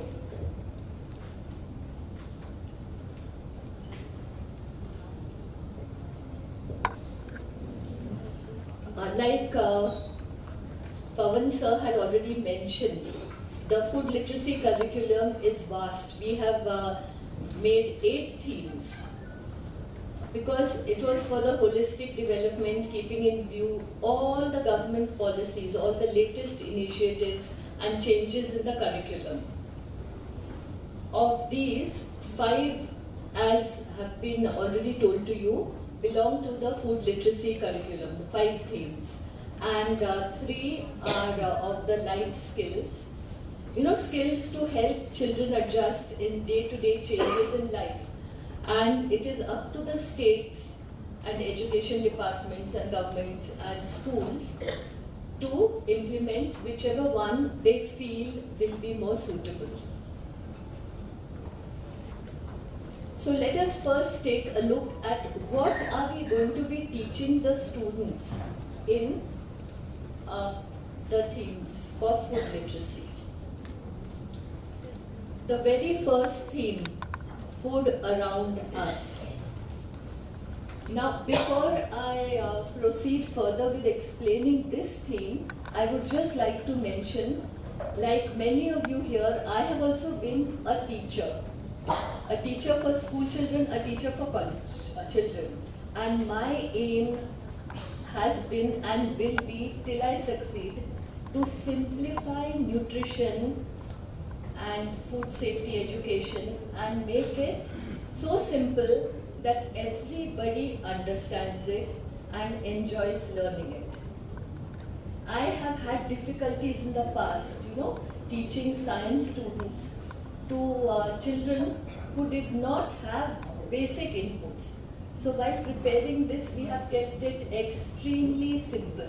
In fact, it is so simple that a child can pick up a book, read it, and practically understand everything on their own. At the same time, everything has been simplified for the teacher as well. Okay, so I'll come to the format of the books later. So, food around us. do you know what food grows in India, what is available in India? Or do you know all the food that grows in your own state? How it grows? When we eat falli, moongfalli, shengdana, or we call it peanuts, do you know that it grows under the ground? How many children know it? In cities, we ask this question, okay? So children in Pune, Mumbai, Delhi, they did not know. They thought it grows just like any other seed grows in some fruit above the soil. So we are, to make it in simple words, we are taking the children right, beginning from how something grows, what is the source of the food, okay? Why should we eat it? Why is it important for health? And where do we get it from? So initially we begin with that, and if you can see, these are lessons. Now, in our curriculum, we are not going to begin, one lesson and stop over there. The same thing will continue in different ways, okay? So if we are thinking of fruits and vegetables, how they grow, why we should eat them, later it will be what nutrients they provide at a higher level in another theme. So all these themes are interrelated. Later on we will tell them that it can be processed, it can be preserved, and it can be put into a Tetra Pak. Have you tried juices in Tetra Pak? Fruit juice? How many people have tasted fruit juices? Raise your hands. Everyone has tasted. How much juice is there? How much fruit is there in the fruit juice packet? Who can tell me? See, the fruit juice is not 100% juice. You know how much it is? If it is a citrus fruit, like an orange or a lemon, it is 6%. If it is apple and grape, it is up to maximum 30%. What is the rest? Have you ever wondered what is the rest in the juice? Sometimes there is no juice also, it is just fruit pulp, water, and many ingredients. And these ingredients, we may have just heard about one or two, but we don't know. Okay? So we will be teaching them that as they grow older. Naturally, a small child will not understand. Now that doesn't mean you should never have these juices. But if you're having the juice, you cannot say that I have had fruit. Because fruit will give you so many more nutrients. It will give you fiber. Okay? So many other vitamins, minerals, which are not there in the juice. Then how does it taste like juice?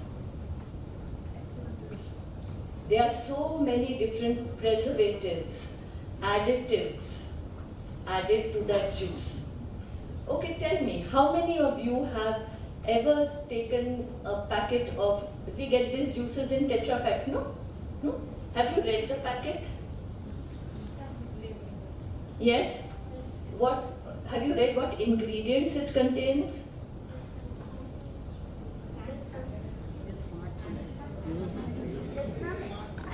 What ingredients does it contain? It contains, example, baking soda, potato. If it is a potato chips packet, it contains potato, sugar, something other ingredients what that is used in it. And down there was given a box. In that box there was written water. In that water the nutrients are there. How much nutrients there was? Yeah. Agree. It is given what nutrients are there. Okay? There's another small box which tells you how much of what you should eat is there.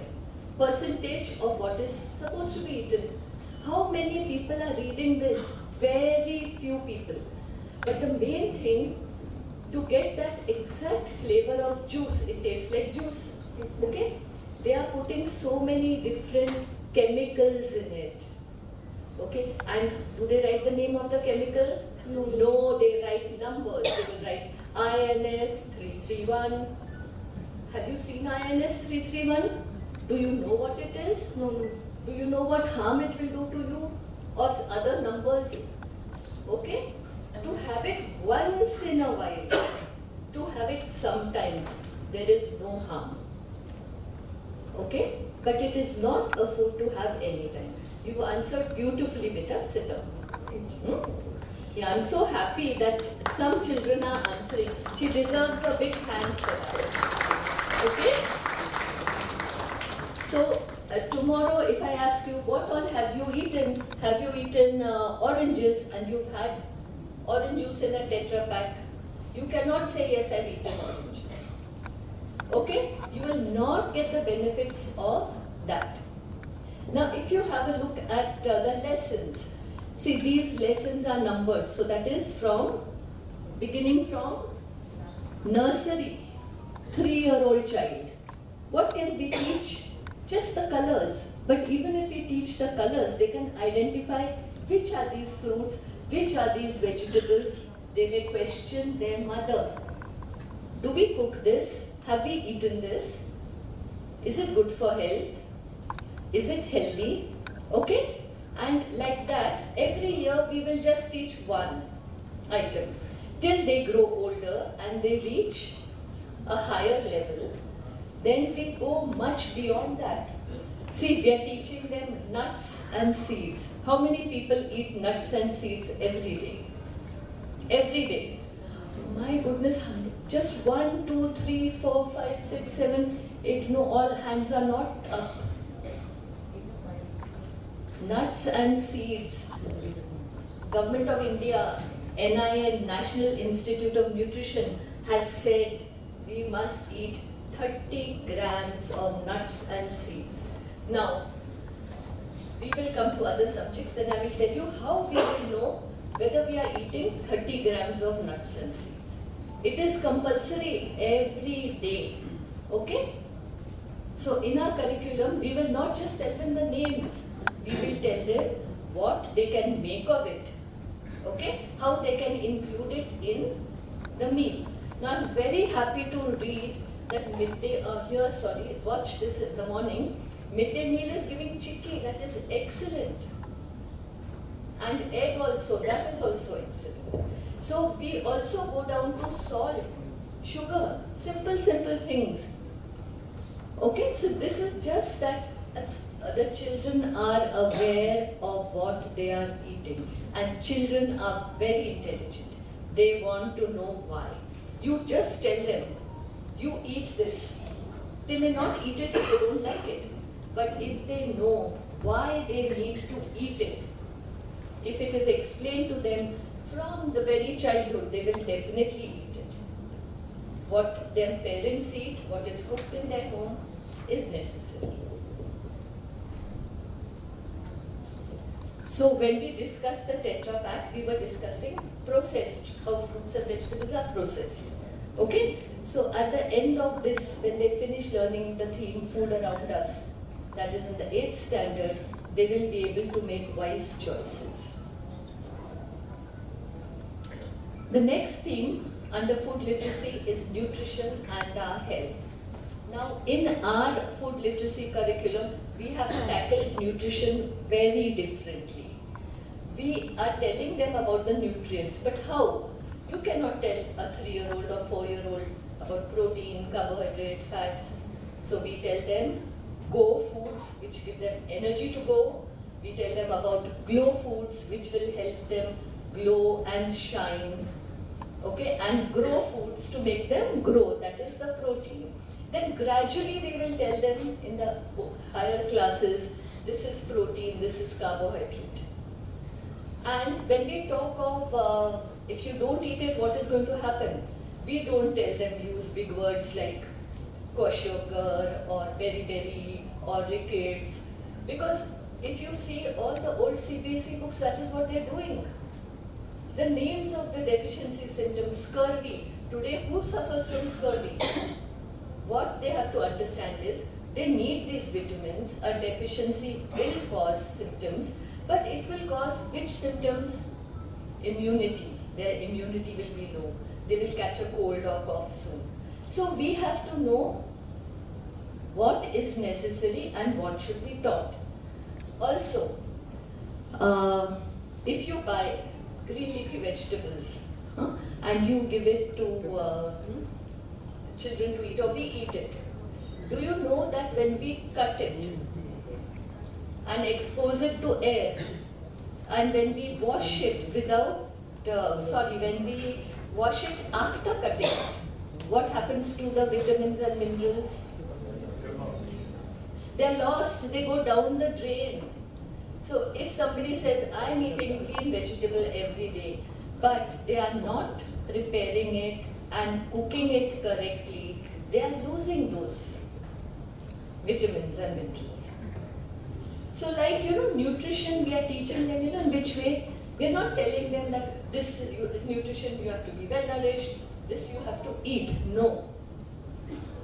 We are making them understand that if you do not eat, you have to first eat. But just getting a rich source of nutrient is not nutrition. The body has to go into your body. While cooking, if you destroy it, it goes. We have to digest it, absorb it.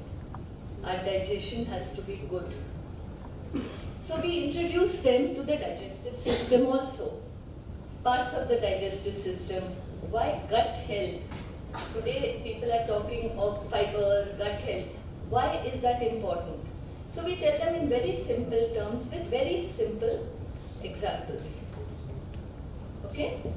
And we also include the ancient wisdom of Ayurveda. Okay? Not in detail. However, we can relate it to modern nutrition, we use that.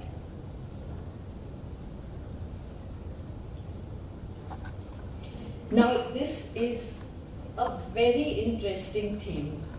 It is very simple, very easy to learn, but it needs to be practiced.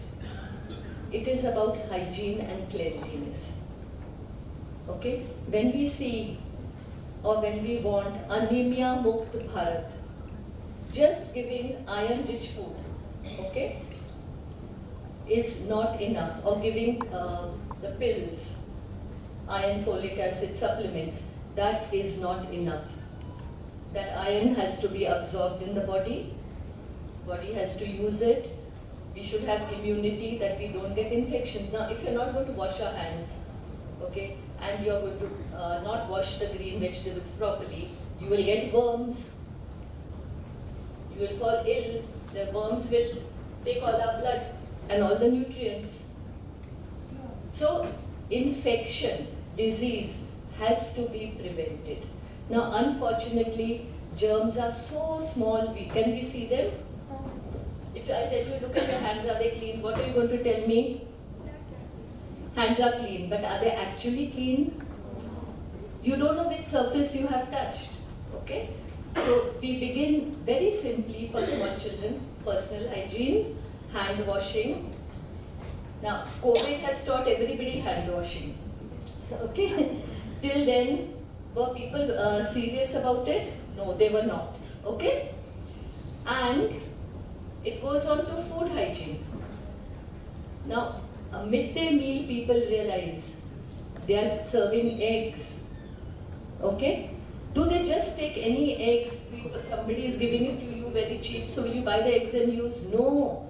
They've got, specifications. Egg kaisa hona chahiye?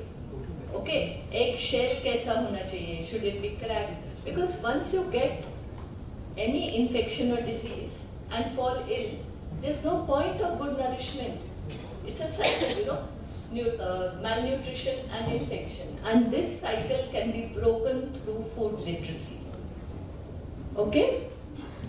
So while we are purchasing, we have to know how to purchase. While we are storing, how to store.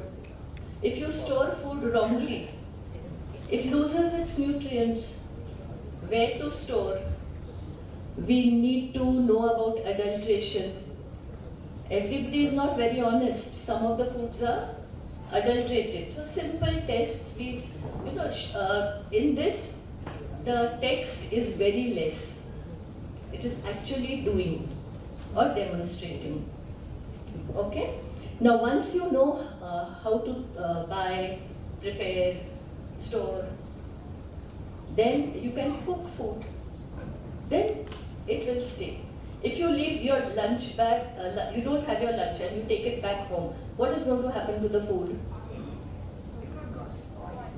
It spoils. Why does it spoil?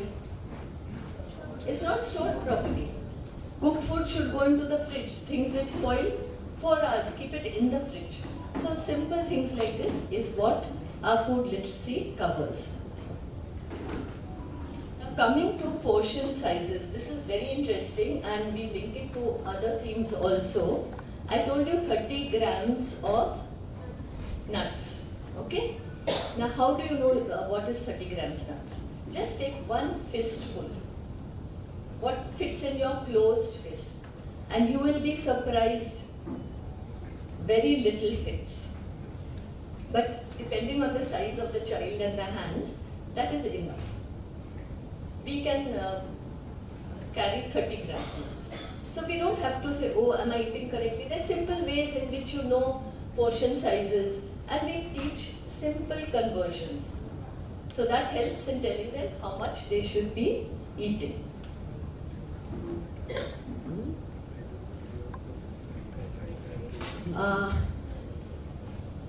Now coming away from the science part of it, food culture tradition.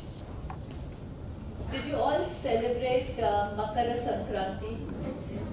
Yes? Do you know that Makara Sankranti has many names? Who can tell me the names? Pongal, okay.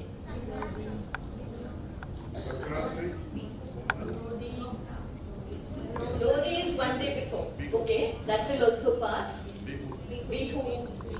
So, all Indians are celebrating it in some way or the other. In Maharashtra, it is a festival for farmers, harvest festival.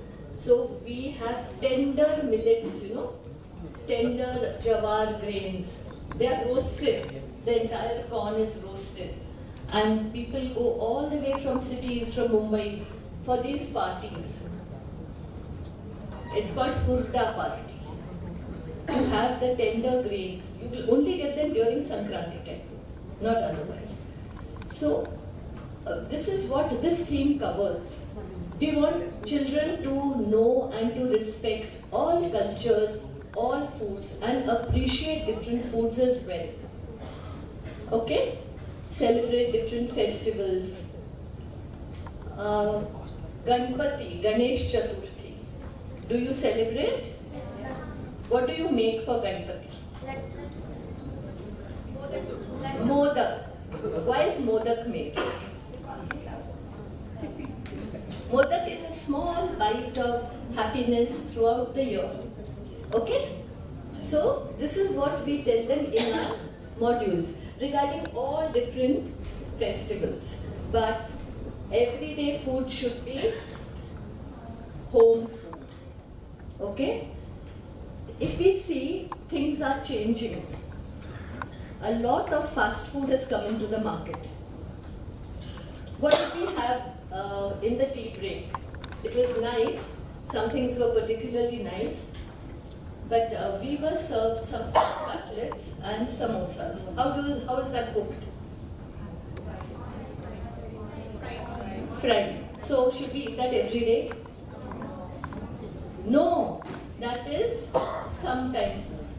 Home cooked food is anytime, every time food. I'll keep it closer. Okay, sorry. Yeah. So we have to be particular about what we are eating, what we select in packets, okay, what decisions we make. And gradually we go on to what is served all over the world. Is the term convenience food familiar to you, children? No. Convenience food is anything that is convenient to use. It is a processed food. Okay? So we buy green peas and we eat peas, no? In the market we get frozen peas. in a packet. Okay? So we want children to understand that some convenience foods are healthy, but are all healthy? No. All are not healthy. So whatever is, we say, minimally processed, very little processing done, that is healthy.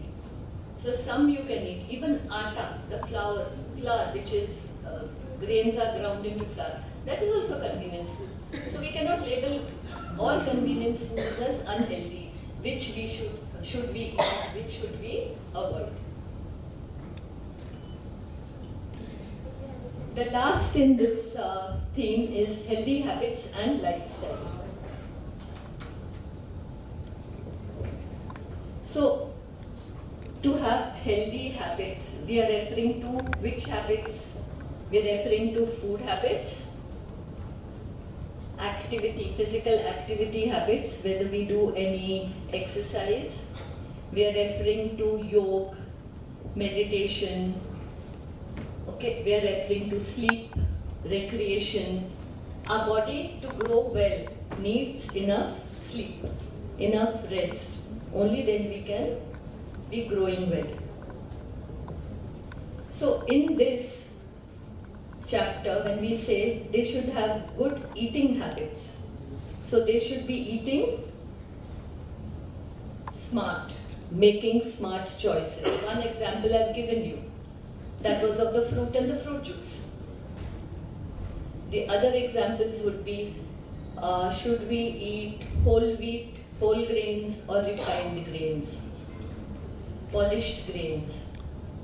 So we want children to know all about this so that they make the correct choices. They should know which foods give us calcium. Their bones have to grow, teeth have to be strong. So all the different healthy habits are covered in this theme. A very important part is how foods are advertised. Have you tasted Lay's potato chips? Or potato chips which are flavored? What happens once you start eating them? How many do you eat? Even the packet. You eat the full packet. Why? Because you know how they advertise these chips abroad? Once you, once you begin, you can't stop, or something like this, you know. They've got a little rhyme for it. Once you pop, you can't stop. Because you may not be hungry, but you start eating. Why? Because they have certain spices combinations. They are called hyper or palatable or very palatable. They are very tasty. Everybody loves them. Should we eat them? Rarely. Okay? Not often. So like this, there are many other foods which Maggi noodles, common one. If you really feel like eating Maggi very badly, then we give you suggestions, you know. Chop whole lot of vegetables into it. Add good food, wholesome foods. So at the end of all this, and we have tried this out, what happens is children think critically and they make the choices. I'll end the themes with one small example. My granddaughter, in her school, they had to bring some items and sell it. There was some food fete in school. So we had a lovely blue drink. So you get, I think Mapro Malas has come out with a citrus blue. Okay? It's got a picture of a big orange, a big sweet lime on it, and it is very nice. But she asked me, she said, we are getting marks for the nutritive value, we are getting marks for hygiene, so will my marks be cut because there is blue color in it? I don't think I should use it. It looks blue. So if children are exposed to these things, they understand. Okay? And then they think. And she changed her beverage. And I was so happy. I said somewhere she's learning something. So we want all the children to learn. And she had a cold and flus are common everywhere. So on the day of the fete, she couldn't go. She said, Dadi, there are marks for hygiene. I will be transferring infection. When you cough and sneeze, you transfer. So we want all children to realize this. And not only children, they will take the message to their parents, and parents in turn will tell other people, and the message spreads. So that is what we are working towards in food literacy. The life skills curriculum has 3 themes. It is all about the body, the mind, and growing up healthy in the true sense. Now, health is defined as not only physical health, mental health, social health, emotional health, everything, no? So all that comes. You're really healthy if you follow these life skills. There is a theme on safety and well-being. How to keep children safe from accidents, injuries which occur at home, at school and outside. Safe from people, to understand good touch, bad touch. Children should know this. And all this is based on the curriculum on health and wellness of school-going children, which has already been talked about. Priya, can I have the book, please, to show? So we can leave this copy with you all if you want to see it later. Okay, it is very interesting. There are 11 modules, so we've picked out and ensured that we are in line with these.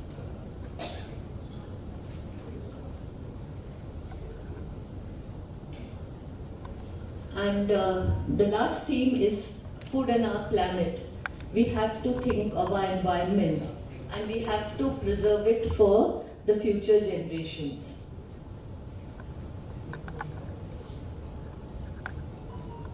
Now, like Pavan sir had mentioned earlier, food literacy, life skills and food literacy is aligned with national policies. Whatever the national policies are demanding, that you start at the foundational stage, okay, have learning outcomes, have measurable goals and achievements. So we have covered whatever the policy document is asking for. Our curriculum is in 3 stages. We have nursery to class 2, class 3 to class 5, and class 6 to class 8. And these are the covers which we use on our books. You know how a sapling grows? Now, teachers must be wondering, how do I teach so many subjects? They're not so many.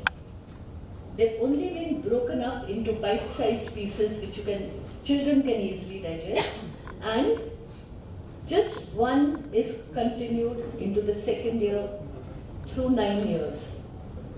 Okay? And it is given so simply. We do a little recap. There are activities. Many of the lessons are in a story form.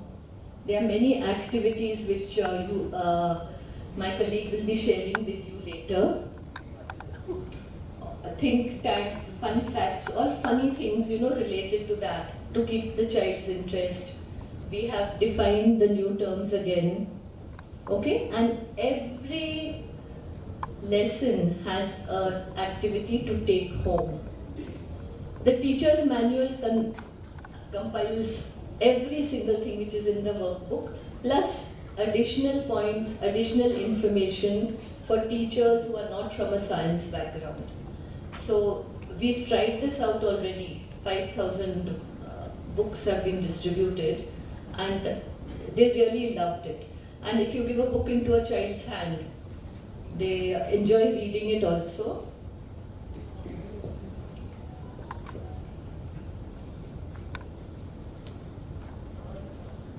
We have some copies which we've kept here, so you could have a look at them later.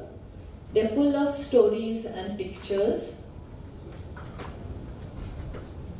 Each workbook has a teacher's handbook with it.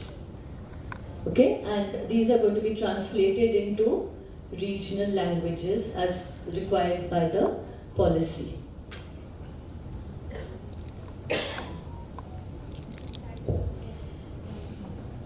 Now, I have learned a lot today from the midday meal. But let us just take a look at what people around the world are doing. So, the first we have is Shoku Iku.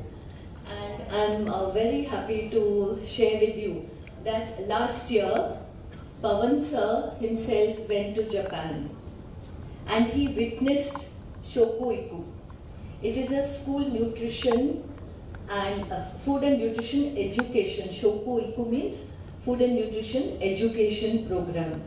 And it is very interesting. It is a model for the world to follow. And believe me, many people are following this Shoku Iku. Now, I'll just tell you a little bit about this program. It is a Japanese government program. There is a policy. It is mandatory, compulsory. All school children have to have their school lunch at school.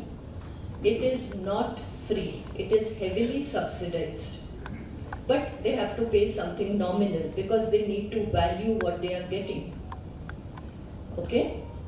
And it is prepared only from locally region-specific foods, only fresh, nothing frozen, nothing preserved is used to prepare the meal. And the entire class has the meal.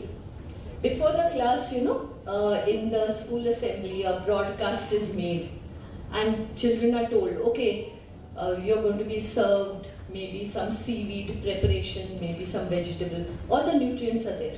The basic what we are looking at, the calories, proteins, and fruits, vegetables.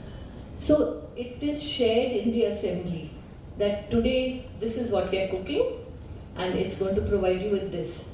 And believe me, the response has been so great that the children go home, tell the parents ring up the school, can you share the recipe for today's lunch with me?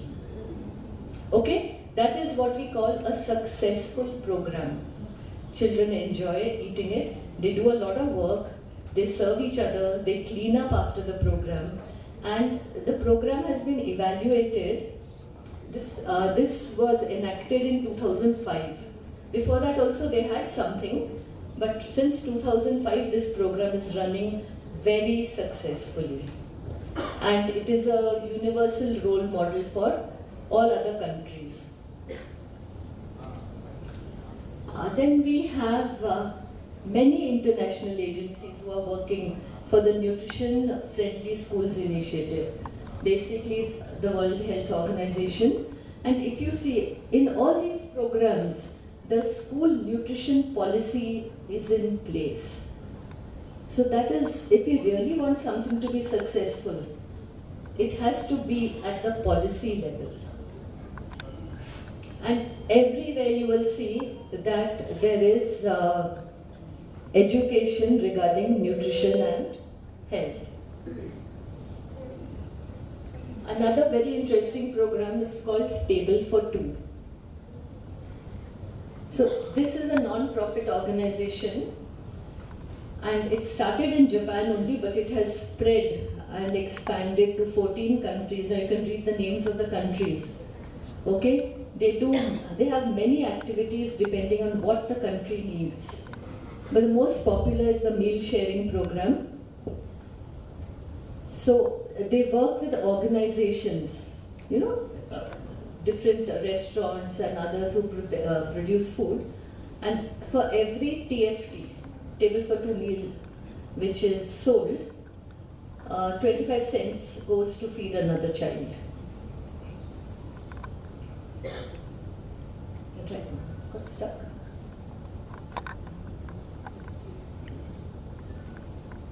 Let me see.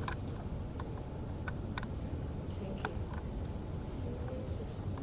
Okay, so in the USA they realized that people are eating too much of processed foods. So they added fruits and vegetables and they reduced these deep fat foods, sugar, sodium. Today the trend is we have to be careful of high fat, sugar, salt, HFSS foods. And this is what is causing all the obesity which was discussed in the morning today. And also avoiding all the preservatives. So now when you pick up a packet, it may look very attractive, but the packet is not what it is promising you. Many people today are not drinking milk. They go to the supermarket and they pick up these nut-based milks or cereal-based. You know, oat milk. I'll give you a very nice example. So even we were given a sample of this oat milk, okay? And it promises you everything, right? It has added calcium, it has added B12, no cholesterol. Naturally, oat milk, oats don't have cholesterol. But what they are not telling you, it has only 1%, 1 gram protein. And milk otherwise has at least 3.5% protein, minimum. Okay? So they highlight their selling points and people don't bother to read the entire label. So we have to, all of us, not only school children, teachers, educators, everybody, what does the label tell us? And we have to go according to the label. So food education is extremely important.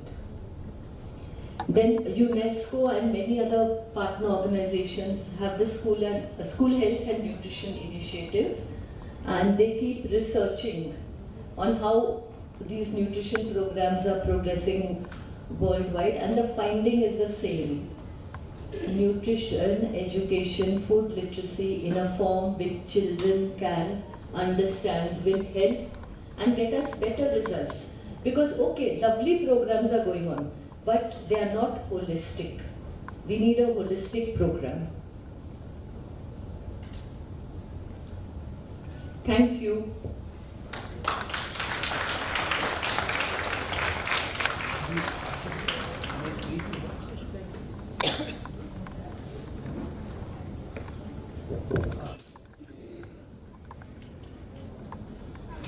I think Sunitra ma'am has, please doctor. So would you like to reflect on what you heard very briefly, because we are running behind schedule. So keep your remarks to very 1 or 2 minutes only, and then of course they are there after the program.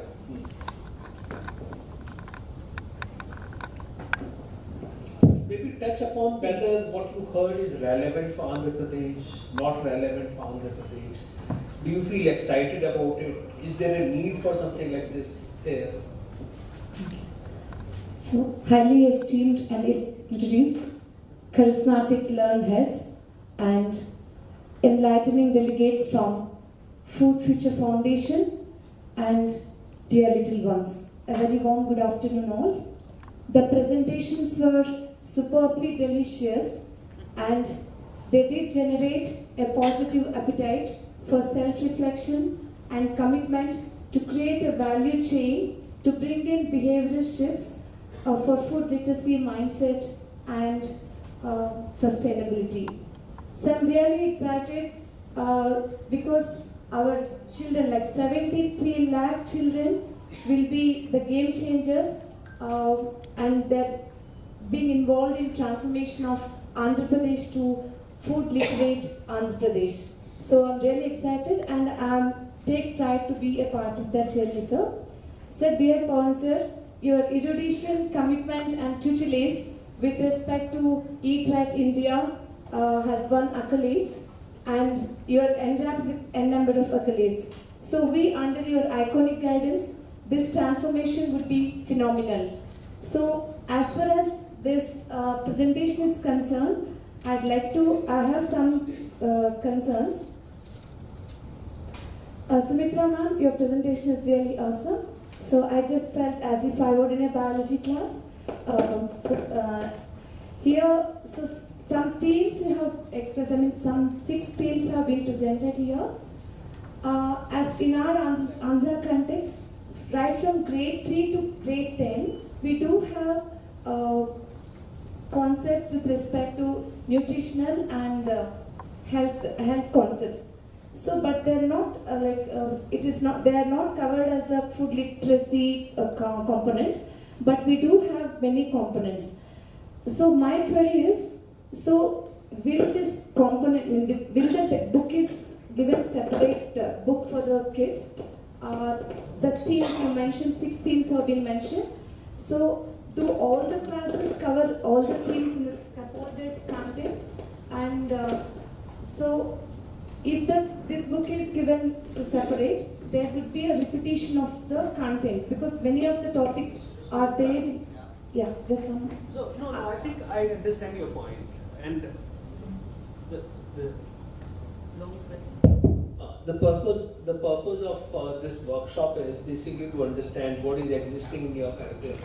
So we will look at the textbooks that are used in Andhra Pradesh and see what is best possible. You know, I will be talking to the state government, SCRT. So obviously, it should not be duplicated. Okay, so That goes without saying that it should not be duplicated. How we can build synergies with minimal efforts, that is what we will work on. Sir, so the content resides in the books, the content resides in the minds of kids, and during examination they present on the paper. But kids are not practically going with the thing. So despite the knowledge that we are given imparted in the various grades, right from 3rd class to 10th class, they are still with the gens. So how can we make sure, how can we ensure that this book, this kind of food literacy? I think very important question, because merely knowing something is not enough. It should actually translate into action, and therefore the next session that we will have on teaching methodology is very important. So I think this is about bringing about behavior change. So that is why the next session will focus on teaching methodology and some training of teachers. It's not rocket science, that food can be taught in a very interesting manner. And what is that interesting manner that teachers can train or teach food concepts so that the students internalize it? But very important question. So one more thing is, so we are teaching here in the schools because usually our kids come from a conflict background where parents are not given enough, they don't have any knowledge of the food literacy. Right, so parents, mother never prepares the breakfast and father simply gives some amount of money and kids will be, they just go with the food outside. So how can we make the parents also literacy in this context? Because so from my government school context, I would like to say that this food literacy should be a functional food literacy. So that the parents also should be made aware of those things. Then the fruition comes. I'm really excited to know all these things. Then I think all the questions are very important, and I don't think we have all the answers. But we know that by jointly working together, we can find answers. One more thing I wanted to say. Sir, third theme is food preparation, safety and hygiene. We do have Jagananna Gorumudda. Many of the kids have the knowledge of quality of the food items that are being there in the kitchen. So there is every day we have a quality check and also quality check of all the contents, and then before delivering the food to the kids there is also a quality check of the food prepared. So some knowledge has been with our kids, but this thing is not being taken care at homes. That is also something you said, madam. In the second component you said nutrition and health, food and Ayurveda. So that Ayurveda concept is I think. See, there are, modern nutrition does not believe in certain concepts like the time that you eat, combination of food. But as we are getting better understanding about human nutrition, these principles are in our Ayurveda systems.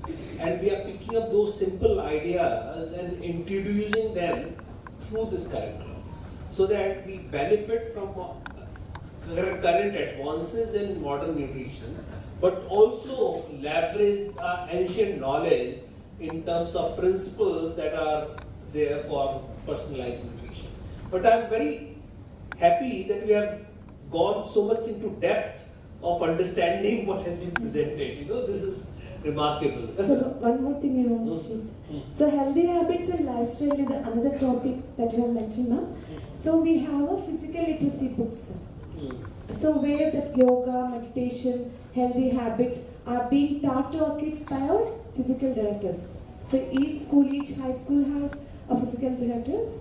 So that physical director will be allotted that meditation, yoga, and good habits. So there is a separate book for that. And also last year our SCRT,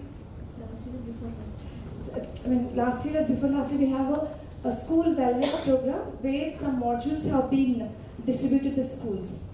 And another thing Madam mentioned was safety of good touch and bad touch. And that also is included in school safety manual. So where all schools are given safety measures and in which children are given that guidance also. In all schools the posters have been there.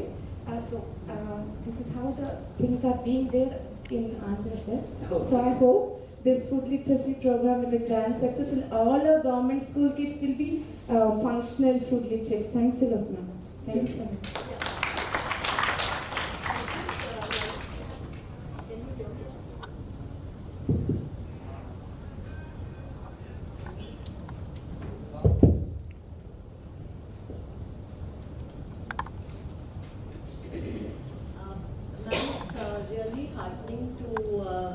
Here that you all are doing so much, but what I'm short of time to explain everything. So if you go through our modules and at the end of this program you'll have fewer questions because every lesson goes home to the parents. Every single lesson. And when I was talking of habits, there are so many habits. Yeah, we all do a few of them. There are so many which can help us with the health of our children in a very long way. So entire next session is going to be how we convey this to make it interesting and to see some action. Okay? In Andhra we do have different areas, no? So coastal area, so where marine food is available to kids, and in tribal areas where some nuts and fruits they're available. So how can we contextualize these things across the state? So the same curriculum, the same methods and procedures. That is also. I think all the possible good questions you have asked, I don't know what will other people do. Okay. And as I said, while we have given some thought to it, but the entire curriculum is modular, because some of the concepts will be for an entire state or entire country. Some of the content will be very regional specific, and therefore we have to customize it according to the region, and that is where the hard work remains to be done. With you. Thanks a lot, sir. Thanks, sir. Can we keep it very brief and don't repeat? She's just explaining the success story again. Yes.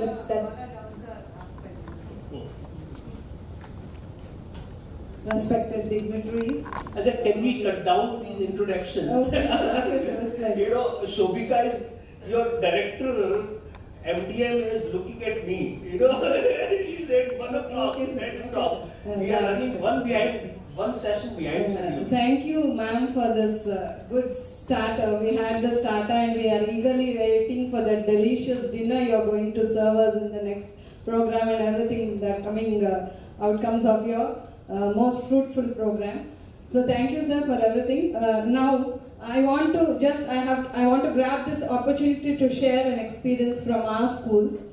So in our schools, in every science, the natural science or EVS, the first chapter is food. The first chapter is food. Everything is given there. And even we have that practical activity. The children are asked, they are given projects and activities to prepare lemon rice, to prepare pies. I mean, that way they are given activities also. That is that they have to feel that experience, they have to share it with their parents. Everything is given there in our textbooks, one more thing. And we also grab all the opportunities, not only in science class, but also in mathematics or English or any language classes, we grab this opportunity. For example, when we are teaching the unit environment in English 10th class, We say what are the things which we get from the environment, the food which we get. We ask them how is it degraded, and we give a project work. You go back to home and list out the different food items from the past and the present you are taking. In this way, we are trying to make our children food literates. We are making an attempt. But with this comprehensive plan, we'll make it more better.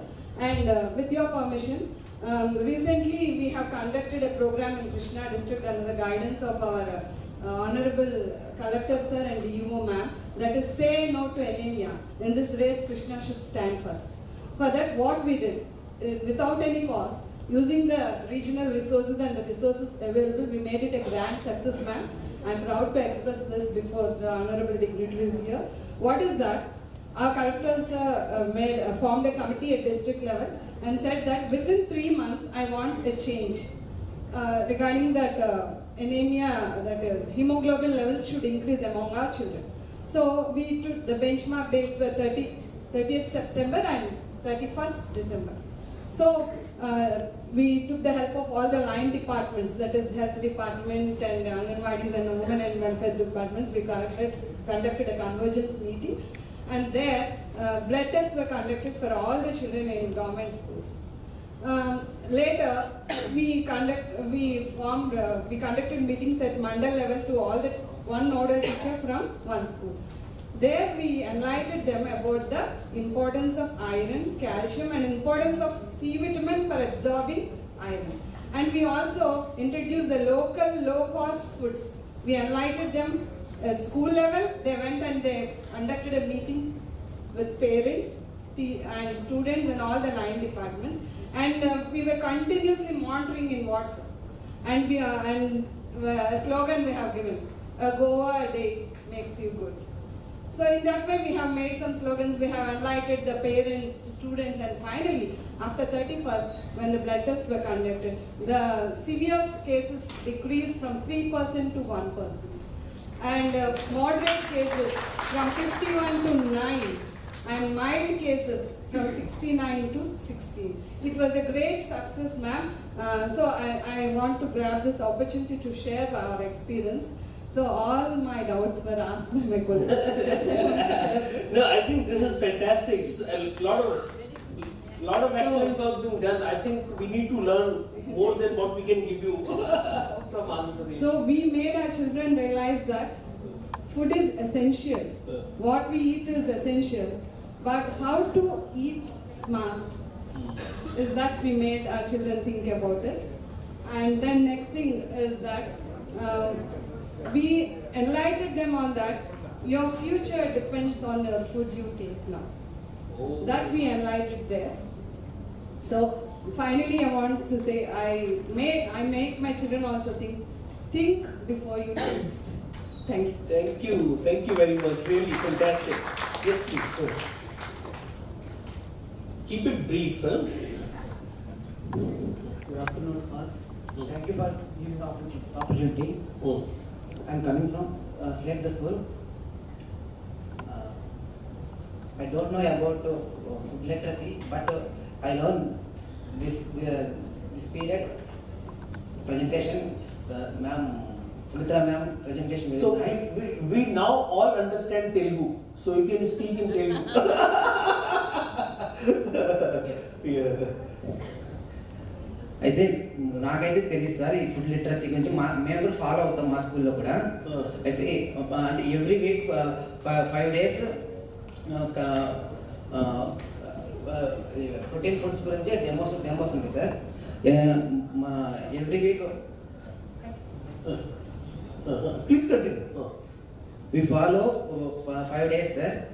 మంచి Monday, calcium Tuesday, busy Wednesday, fruity Friday, tasty Thursday. Oh wow. Excellent, very good. So some fantastic work is being done, but there is an opportunity that whatever is happening in Andhra Pradesh, we can reach it to the other part of the country and the world. A lot of good work being done. And the whole purpose is basically focusing on this and trying to learn from each other. Thank you very much. Thank you. Thank you, sir. Thank you. Okay. Then I know. So what is this? We are running so much behind schedule. You can. So now I think. So before lunch, can we have? Aditi, you can come, and then after lunch we can have the kids session. Not kids. You can do your presentation. Let them.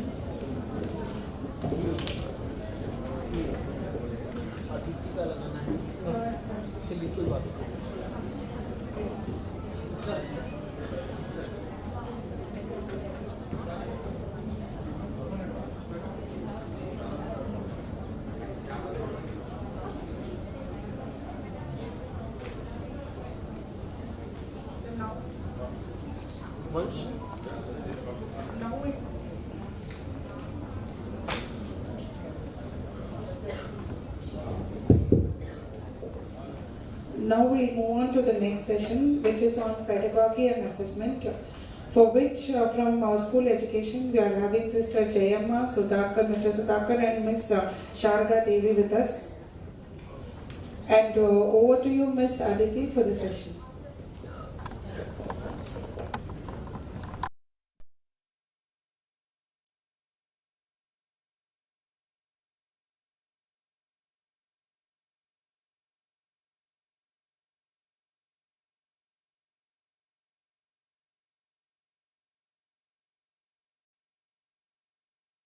Hungry, but we've come into a very interesting format. What you just saw in the previous presentation given by Sunetra ma'am, a comprehensive overview of the content and the curriculum, right? And the interconnectedness related to food, right from knowing about food to its nutrients, to the science, its preparation, its significance, relevance to the environment and the community at large.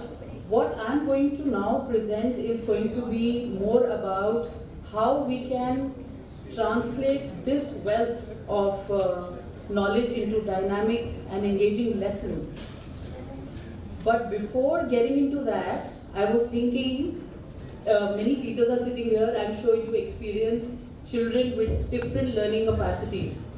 If we take on the traditional ways and methods of teaching, I'm sure we will not be able to do full justice to the boys here. Uday is sitting here, he's so quiet. But we have, Nandini is also very quiet. Shreya is very bubbly, I know that.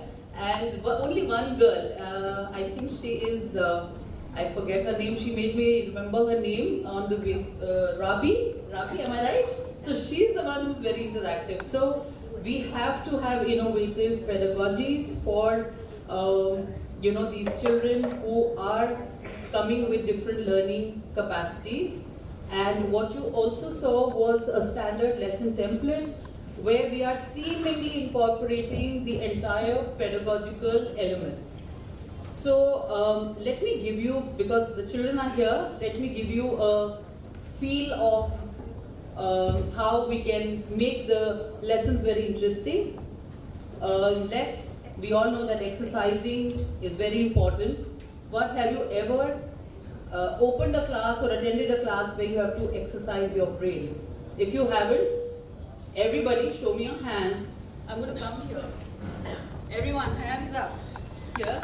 So what I'm going to do is, with one hand, I'm going to count, and then I'll count with the other hand. We are exercising our brain.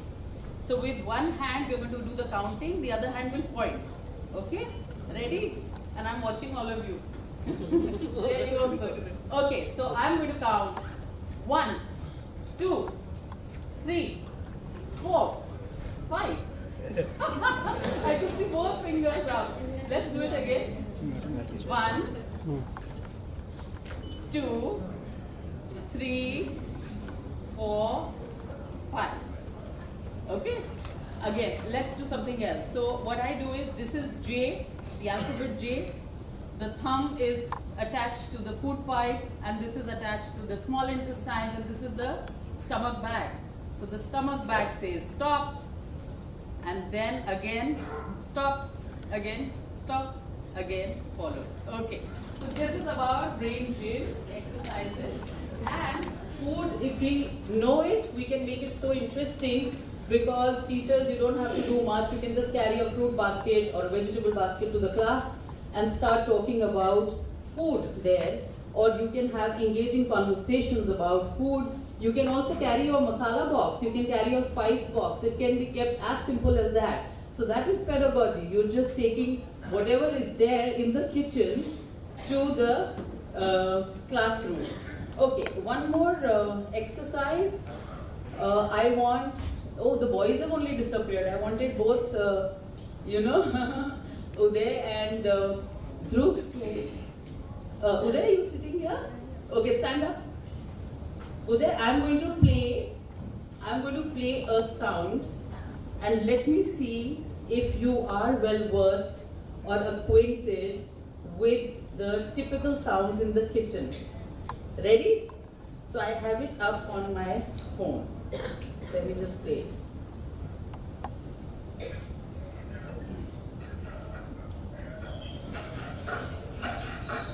What's happening here? Huh? Cutting, chopping? Very good, very good. Now another sound, you only answer. What is this? Huh? Washing? Is it washing, everyone? It is? Frying? Did someone say frying? Uday, you're washing clothes in the kitchen then. Yes? It was frying. Okay. Next. Alright, so Shreya, my next question is to you. Okay, this is the digestive, our digestive system, and I have one question in the form of a riddle for you. Let me quickly ask you. I had my paper here. So you have to tell me which body part am I talking about. Okay? My question is, I am a muscular tube, a food slide, connecting mouth and stomach with pride. I help food travel with a rhythmic dance. Can you guess my name? Take a chance. What am I? Muscular tube, a food slide, connecting mouth and stomach. Is it esophagus? Absolutely, very good. And the most talkative girl, come, stand up. She's Rabi. Her original name is, what is your name? Ravishmita. Ravishmita. She said, just call me Rabi. That's nice. I could remember your name. Okay, so I'm a pouch that is good at churning. With acids and juices, I keep things turning. I'm in the middle, doing my part, digesting food. That is where I start. What am I? It is our stomach, ma'am. Absolutely, very good. So pouch, I already said. Thank you. Alright, so now we come to the main pedagogies. We had identified 12, but we are not going to get into the 12 pedagogies. We just got so excited that, to treat this curriculum, we thought that let us make it so simple and so engaging. But what I feel is, from you all, I've learned that Jagananna, Gorumudda, the way you serve food with your own hands, this is what we've seen in the images. I think this is exactly how we are treating our curriculum as well. Serving it on a platter, making it so easy and fun that children are not going to, and even the teachers, you should make it so interesting, because this is food after all. Food is a behavior, it is multifaceted in nature, and it has a real world connection. Can you change the slide?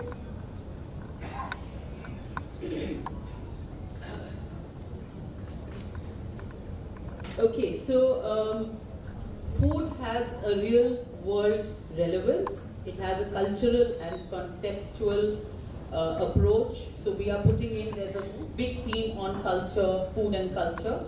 And how we are treating it is, we have made it multimodal.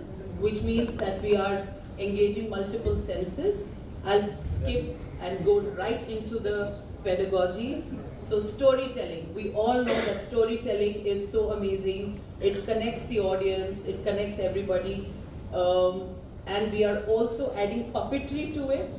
So these are our characters, it's an entire family of Aru and Rinki, and how the day goes like with their entire family. So there's a lot of relatability, there's a lot of imagination in our stories, and before you know it, the story has already dealt with the lesson inside, So that is what the lessons are going to look like.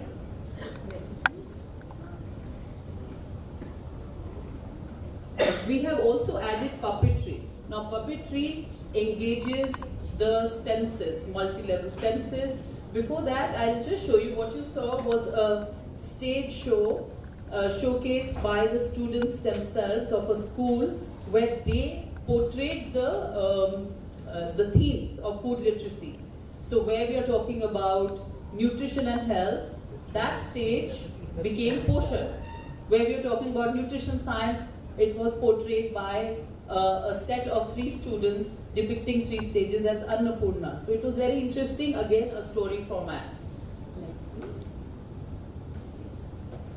So these were the stages, and this is how we take up in schools, where story format looks somewhat like this, with engaging games. There are games on floor, there are games as wall mounts, there are characters. You can see, you can just take original pieces of fruit, vegetables, and then just build stories around it and do a lot of work around in terms of teaching concepts. Like how Sir said that, child is eating food and not eating micronutrients, macronutrients. Next, please. Next.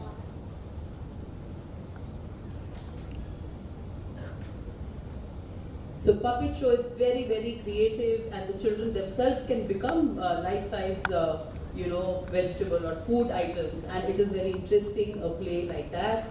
In each and every lesson, we have added lots and lots of interesting activities. Some are, of course, the observational assessment activities. Some are written activities which can be taken up for assessment. They develop a lot of critical thinking, and this is exactly what we are looking at in terms of addressing our curriculum. Next. So you can see a lot of activities that we have been conducting or doing in our pilots. Next.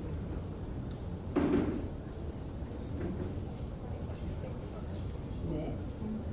So you can see even group activities.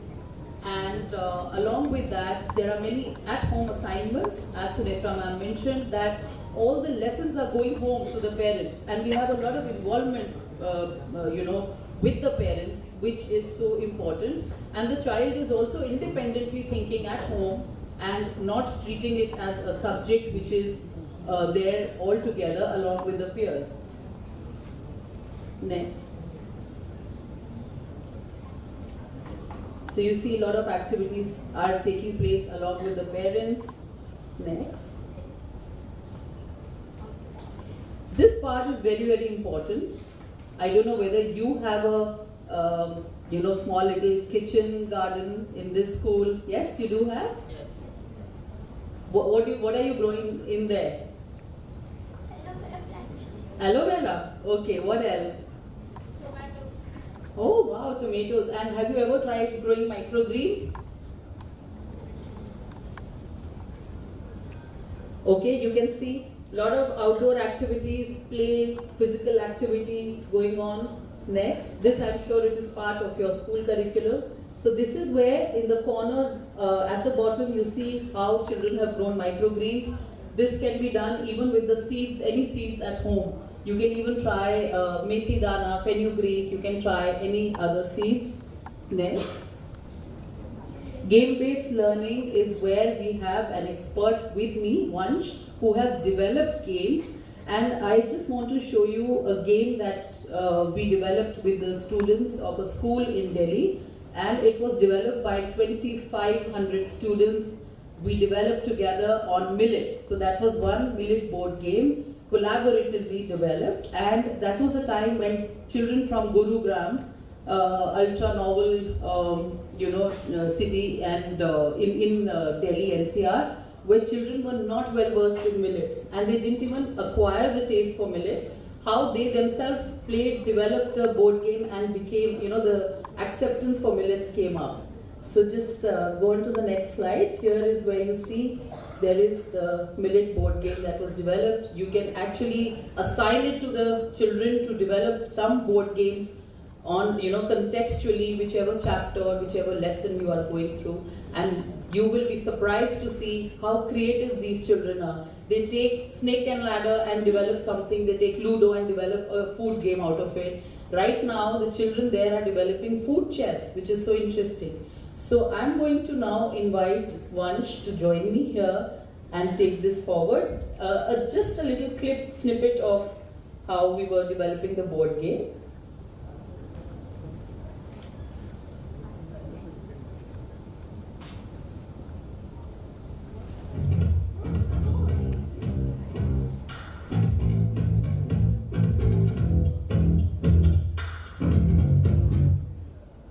Thank you. Vansh, please come over to you.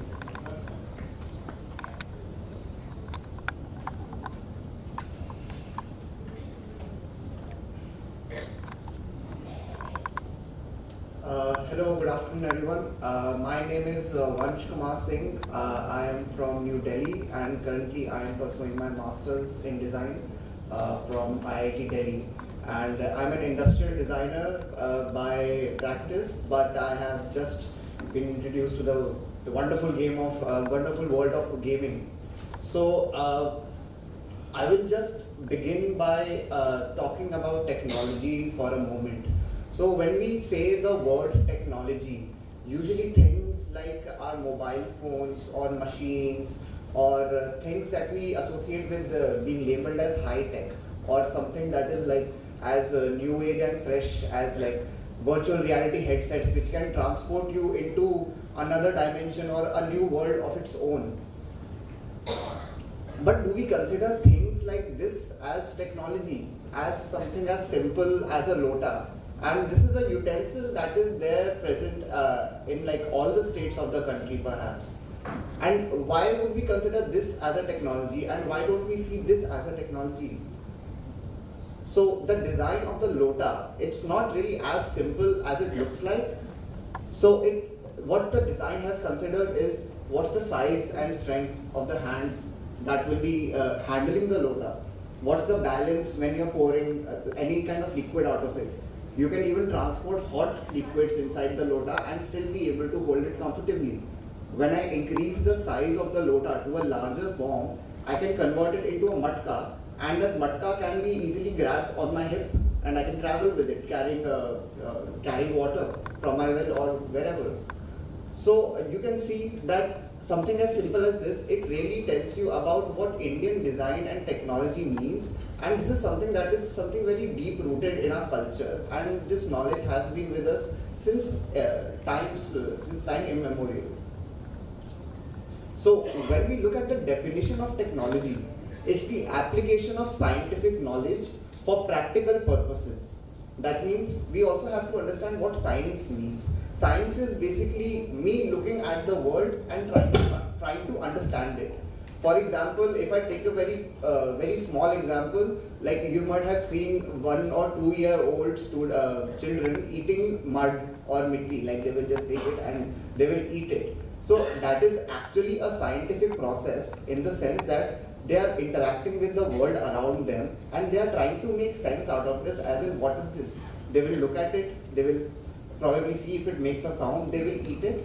And even the scientists, the top level scientists of our country do the same thing in the sense they might do it with chemicals, some technology or any other space age technology.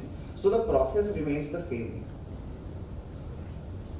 So when we say nutrition literacy and food literacy, we are actually talking about us being able to use the words associated with nutrition, and we need to know or learn about these words so that we are able to think and talk in these words.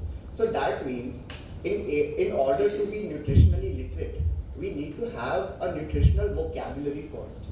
And when we think about how is vocabulary built, we can just trace back to when we were kids and we would be hearing stories from our grandmothers, our mothers, our fathers, or any family member, and then we would try to imitate what they are talking about, and that is how we build the language, and that is how we start speaking and communicating. Not only that, but we also try to speak what we think, what I think, and I try to put that into words.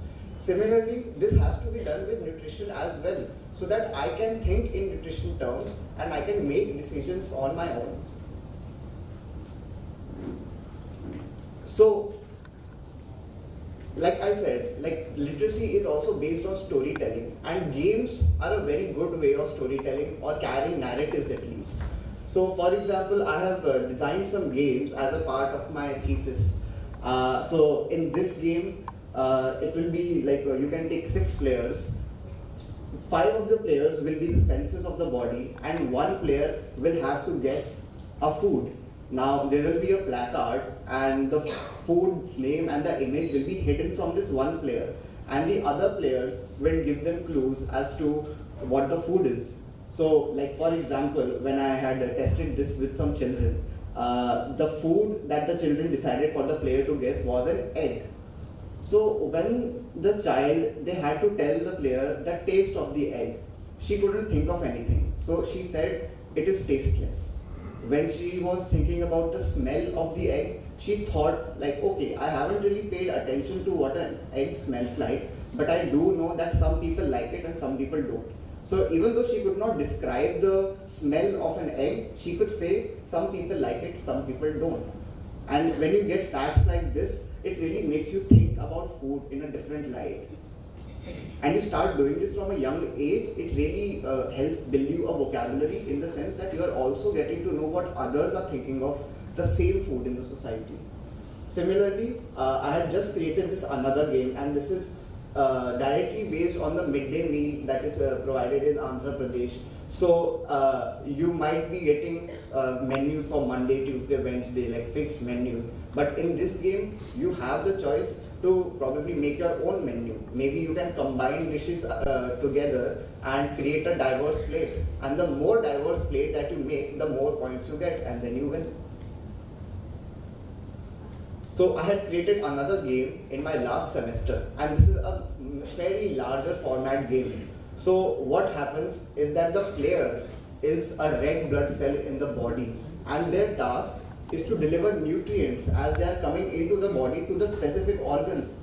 And they have to battle obstacles such as viruses, bacteria, fungi, and poor eating habits. So in this game, if you eat a lot of chips, you might be losing out on some terms, or you might be stuck in a gridlock and you can't move. But if you, for example, spend some time in the sun, it may give you an extra boost and your blood will start flowing faster, so you will be able to move across the board more. So what is being done in this game is that the analogies of how things work in real life are being transported into a game space where you have this another environment and you are able to explore on your own and also experiment with whatever rules you have. So this last slide, this is not an error, this is intentionally left blank. So this is a clear canvas and a blank space for you to think about, first of all, nutrition, and also what can we do in our classrooms, in our lives, in order to be nutritionally literate and also make a larger impact on the world around us and our lives and our family lives. So thank you.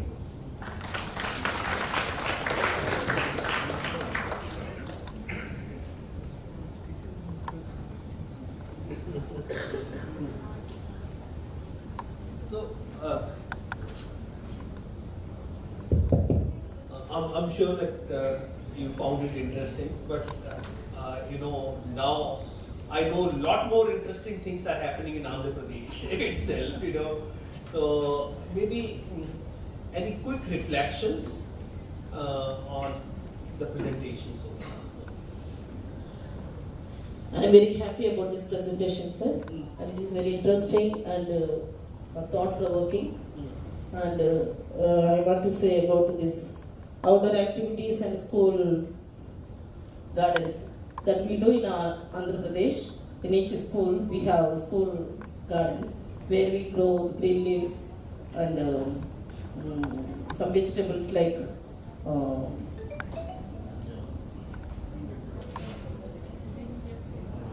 brinjal, some ladies' fingers. That all things we make a school garden, and those things we are using for the cooking.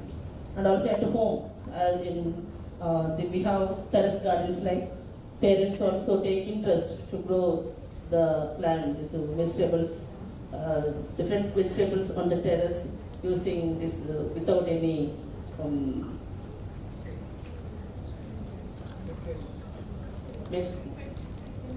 pesticides. Okay.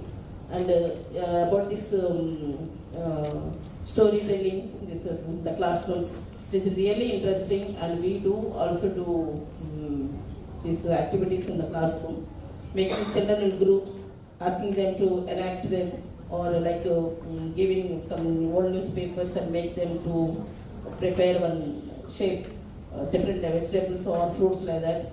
We have 4 groups in the classrooms, and we do it in make them, and they are very interesting, and also many come forward, and it is really helpful and interesting, and some other new things are there which we can implement in our classrooms. Thank you, sir. Thank you very much. Thank you. Please, sir. Good evening, sir. So, as per the presentation, it's an excellent presentation by Madam. So, it's very useful. So, some of the things we are already implementing in our state, sir. So, as a part of storytelling, activity-based and puppetry, all these things we are implementing in the foundational literacy and numeracy. So, activities going on in our Andhra Pradesh.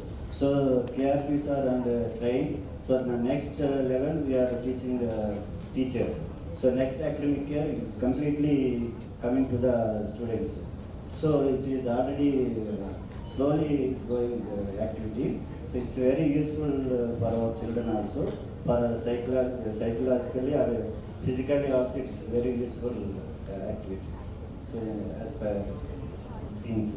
Actually, puppetry, TLMs, everything is given training by SCRT also, sir. So we are also using puppetries and also the models and everything for the children to enact this everything in the schools also. Thank you. Thank you very much.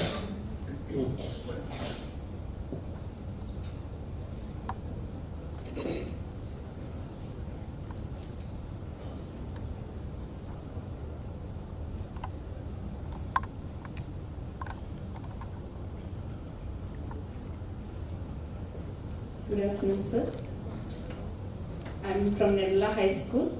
Being a private management school, we don't have the Jagananna Gorumudda program and all.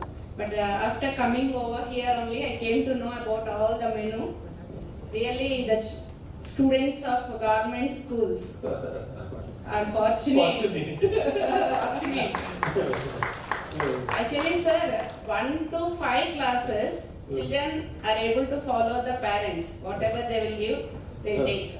But after coming to high school only, they forget everything. That's why, as ma'am said, the puzzles and riddles and sirs told about that, how to identify their organ. Like that, if we can implement in our curriculum, and we have 4 assessments in that CPR, Child Participation and that one, in that we are giving every time 10 marks for FAs. So in that, if we can include in our curriculum, all the children are able to know about their diet. So in the primary level, if we can include that, the parents will understand what have to be given to the students, their children. As ma'am said, many of the parents are job holders. they are not finding time to give a proper food to their children, and they are giving simply the money and ask them to buy something from outside. But in the schools and all, no delicious food is available, all junk food only. That is very delicious to them, but they are not, as they are taking that, different types of health problems they are getting. Really, this program is very, very useful to us. If something will be included in the curriculum, very, very useful to us also. Thank you very much. Thank you very much. Thank you. So I think, from the two sessions, one thing is very clear, that whatever these two presentations, whatever have been talked about since morning is nothing new to you. So a lot of those things are happening in some way or the other. Either as a part of some government program or school's own initiative. The advantage of working with the government is that it becomes part of a government system. Then it can be scaled up very rapidly. Everyone begins to do it. That is the advantage. That is what is exciting the Food Future Foundation also, when we were invited by Andhra Pradesh government, that here we can make things happen in say 75 to 80,000 schools together. Of course, everyone may not be doing it at the same pace, but even if large numbers of them start doing it, it will make a change in the society, in the way children eat food, but also change our food environments, change the way food businesses bring food. Food businesses are not no fools. They are not stupid people. If our children, if as citizens, as consumers, we start asking for healthy food, they will start producing healthy food. But today we ask only junk food. And they say that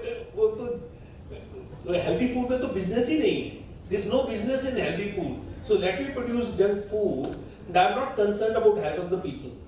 So I think it has to begin with, children, with the families, and with the society overall. Food businesses will also change. So, thank you very much. I think we can now, I will hand it over to Madam.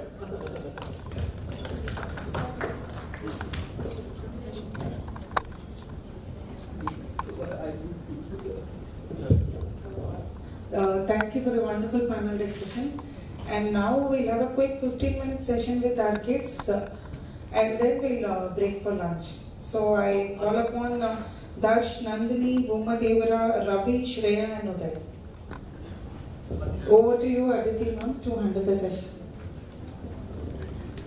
This is in any case a fun session with the children, because you are the star of today's event, so please come. We just have to, have healthy conversations around food.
We already have an enthusiastic student wanting to ask first, which is so nice. First, let's give her a round of applause.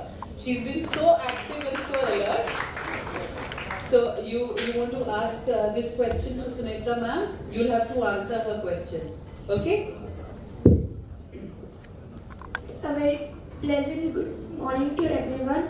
I am Priya Bishmita, studying 8th standard in KBC JP Boss Aruna High School, Vijayawada, Arnal. Respected dignitaries, chief guest, and all headmasters, teachers, parents, and all my dear friends. I want to raise a question to the ma'am. Why is food literacy is important, so much important to students? Why it is useful to all? This is my question. That's a lovely question. Food literacy is important to all, okay?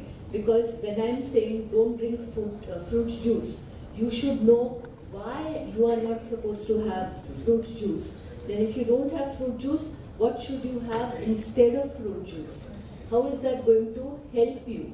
And through food literacy, you will grow up into a healthy Indian citizen who will not suffer from disease, not from infectious disease, not from any deficiency disease, and you will be able to contribute to the development of our society. Our society is developing everywhere, and the children have to take it forward. Have I answered your question? Yes, ma'am.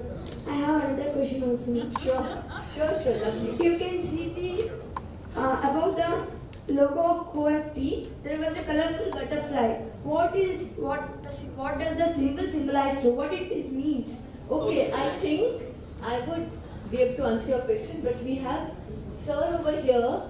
Okay, he will tell you about, if you count the colors, there are how many colors? 7. So sir is going to tell you about the 7 colors and what they signify. Okay? You can ask him again. She wants to know what is the significance, what is that butterfly? She'll ask again. Okay, what we are going to do, because see, you are not going to remember everything. It is all the areas we are working in. Okay, so we will give you a picture of the butterfly with each area. Like food literacy is not only learning about eating food, it is also be able to save our environment and do so many other things, no? So we are going to share a picture with you, that's a promise. Okay. And Aditi will make sure it's fulfilled. Yes. Okay, so we had Shreya. You wanted to ask a question. Is it guided to someone, or is it just about the curriculum? Or sir, you wanted to ask? About Sir, we have another question for you from Shreya. Very warm greetings to esteemed dignitaries, respected HM ma'am, sirs, teachers, and my dear friends. My name is Shreya, and I am studying grade 9th in ZPHS Pananguru. And sir, I just wanted to know that you've been working in the food sector or FSSAI for so long, and I was wondering why you chose the food sector particularly. My goodness, these are prepared questions. Okay. No, I think food is so important to us. Food is life. So, and I think with the 4-5 years that I worked in Food Safety Authority, I realized that by working in this sector, you can make impact on the lives of the people in so many different ways. And I have chosen this small way of food and nutrition education, working with young children, as a very joyful way of spending the rest of my life, So I would not have got the opportunity of meeting you if I were even not working here. Okay, wonderful. Thank you very much. One more small question, sir.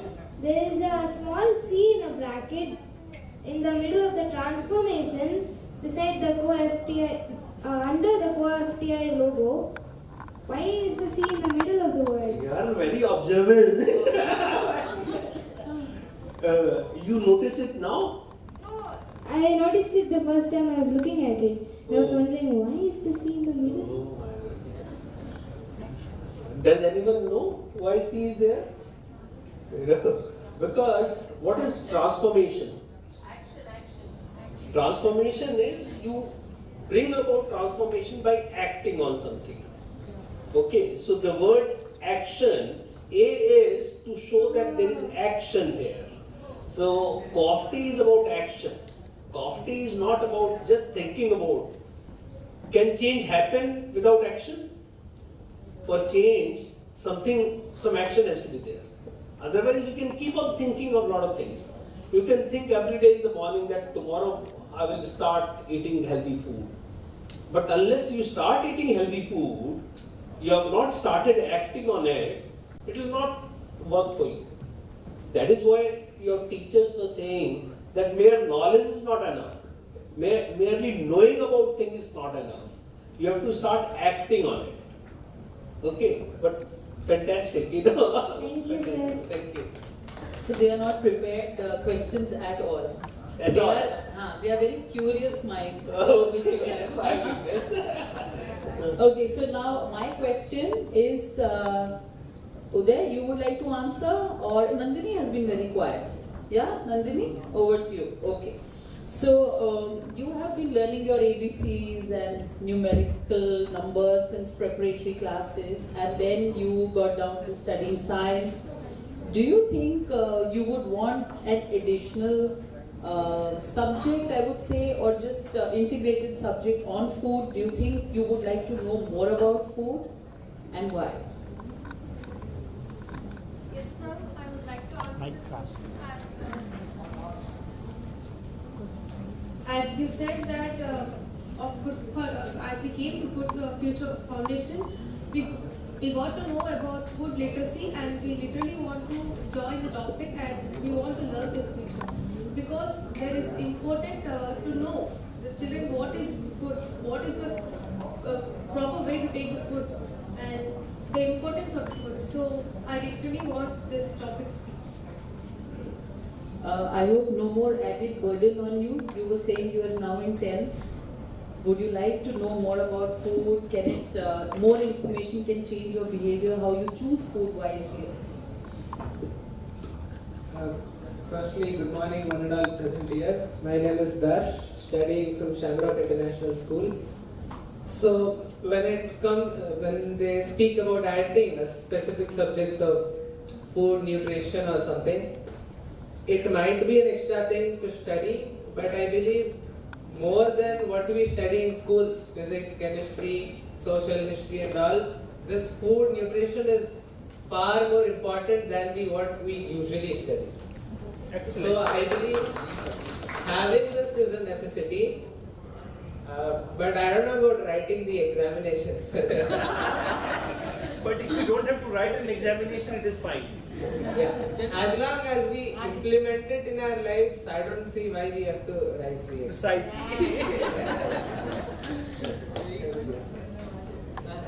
You are being very shy to even clap for such brilliance in, up on the stage. Please continue clapping.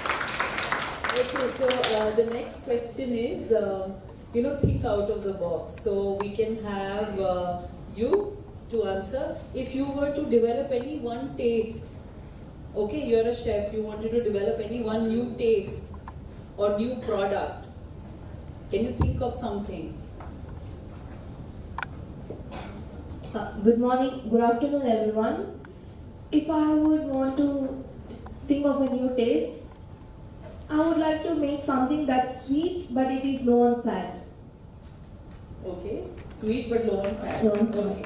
Like a candy or something or what? Maybe even candies are too sweet actually. Mm-hmm. So something like a chocolate but less fat, less calorie. Okay. Yes, ma'am. Thank you. Huh? You want to add something? No, not yet. Okay. Alright, so my question is now a little serious. I want any one of you to volunteer to answer that, like everybody is saying that there is a lot of nutrition, food science, everything already there as part of your curriculum. So has that knowledge helped you in making your food choices? Yeah, whatever you've been studying in your course curriculum, is it anyways helping you in making wiser food choices? Anybody could volunteer to go first. Okay, yes? Yes, ma'am. We are knowing what is nutritious food, what is junk food, which is healthy, which is unhealthy. By knowing all these, we can decide what we have to eat, what we didn't have to eat, what have to give to eat to our friends, our siblings, our brothers and sisters. And we can be healthy by eating this nutritious food and make others healthy, because we know that, and we can tell other people what is this all, what we have learned from here. Are the books, are the lessons teaching you that, or you're learning it from where? No, ma'am. No books are. What we have learned in the textbooks, that's only, ma'am. We are not learning other sides, because we don't have to learn other books, because we all getting the books what we are providing our government. No? Okay, so it is part of the curriculum, and this knowledge is helping you to make healthier choices, right? Okay, that's nice. Okay, so now who wants to ask another question? Who wants to? Okay, yes. For me specifically, textbooks and curriculum did help a bit in making my decisions while eating food, but for me personally, more than the books, I think social media also helped me make my diet choices, because there are many influencers in social media as well. If you use it in the right way, they also teach you about dietary methods and nutrients. So that also has helped me personally in a better way than the textbooks. It was a part of my question only, that how much of social media influences you in making choices, because there are two types of social media influencers. One, they would promote unhealthy food, and some would be food coaches, self-made food coaches. So probably, are you really into social media, dependent on that knowledge to help you make wiser choices? Social media means what? Instagram and all? Okay. Mostly YouTube. YouTube. Yes, so any other question? Who wanted to post a question regarding school curriculum?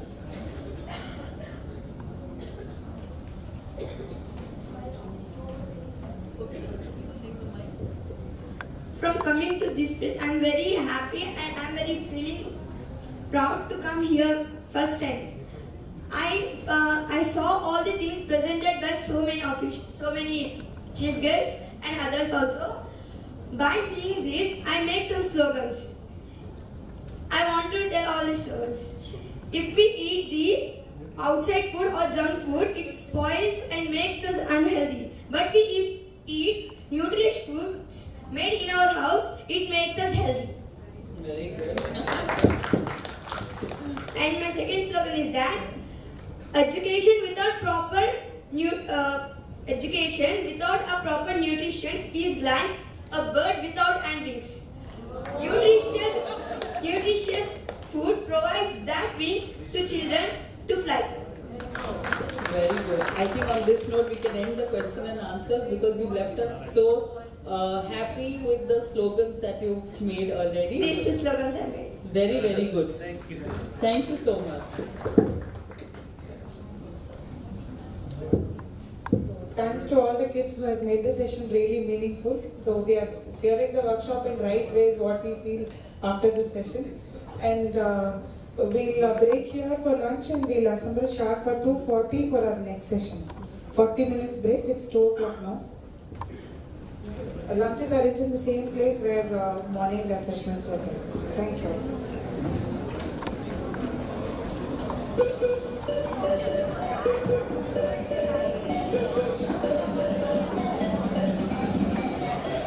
Camera వచ్చి అక్కడ పెట్టుకో cable బీకి cable కూడా అక్కడ తెచ్చి పెట్టు camera off దాంట్లో display పెడతాను లైవ్ తమిళ పెడతాం తమిళ పెడతాం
Take a second and introspectivity. What are the best? There's some feedback coming. What are the best lessons you've learned in your life? What are the hardest lessons you've learned in your life? So throughout your life, effective learning is seen when a person progresses through a cycle of 4 stages. Having concrete experience, followed by observation and reflection of those experiences, which leads to the third, which is the formation of abstract concepts through analysis of those experiences, leading us to the fourth.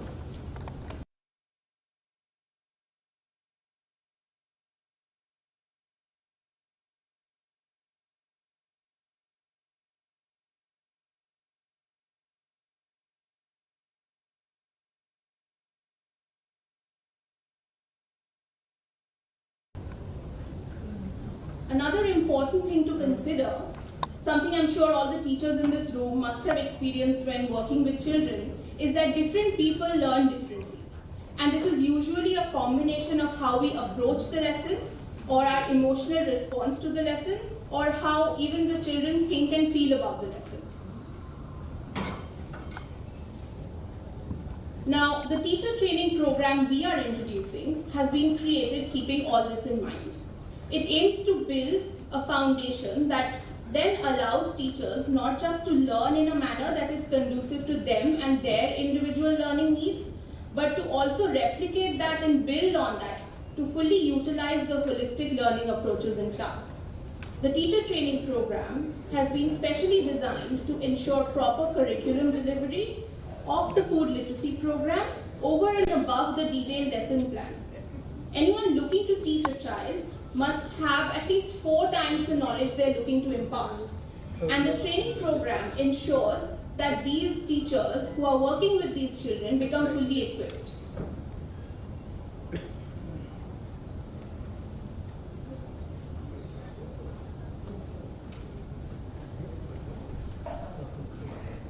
The program is vast in its scope, covering the training needs of school teachers at all levels. A pool of specialized counselors and ambassadors will also be trained from nutrition and dietetics to supplement where and as required. We shall also include ICDS, Ayushman Bharat, civil society, agriculture and midday meal workers with courses tailored to their specific needs. Teachers will be supported as required by food literacy facilitators to introduce and implement the curriculum effectively and quickly. Because think about it, who needs to learn about food? Everybody who eats, right? And so everyone should be informed in a manner that is structured and productive. Now there are 3 main aspects to this program. One is information about food literacy. The second is a food literacy manual with details of the lesson plan to be used by the teachers with children. And third, audiovisual material to promote and reinforce those learned content on food literacy. The blended mode of learning provides flexibility and will mean minimal commitment required at a pace suitable to you. Training children requires specific skills. So along with a detailed lesson plan that the teachers can use as a guide, they must understand how to inculcate habits and pass knowledge on by actively engaging kids who have different learning needs.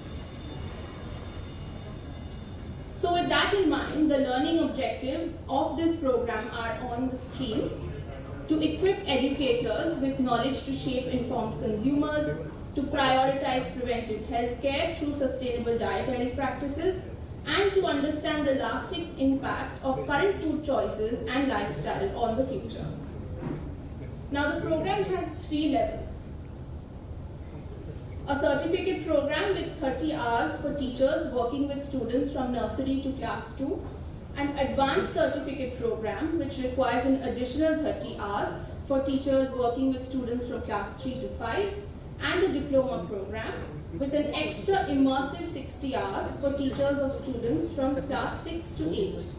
Like I mentioned before, we have a specialized program as well for frontline workers in ICDS programs, Ayushman Bharat, agriculture extension workers and civil society organizations, all of which is flexible and can be beneficial for EVS and science teachers as well.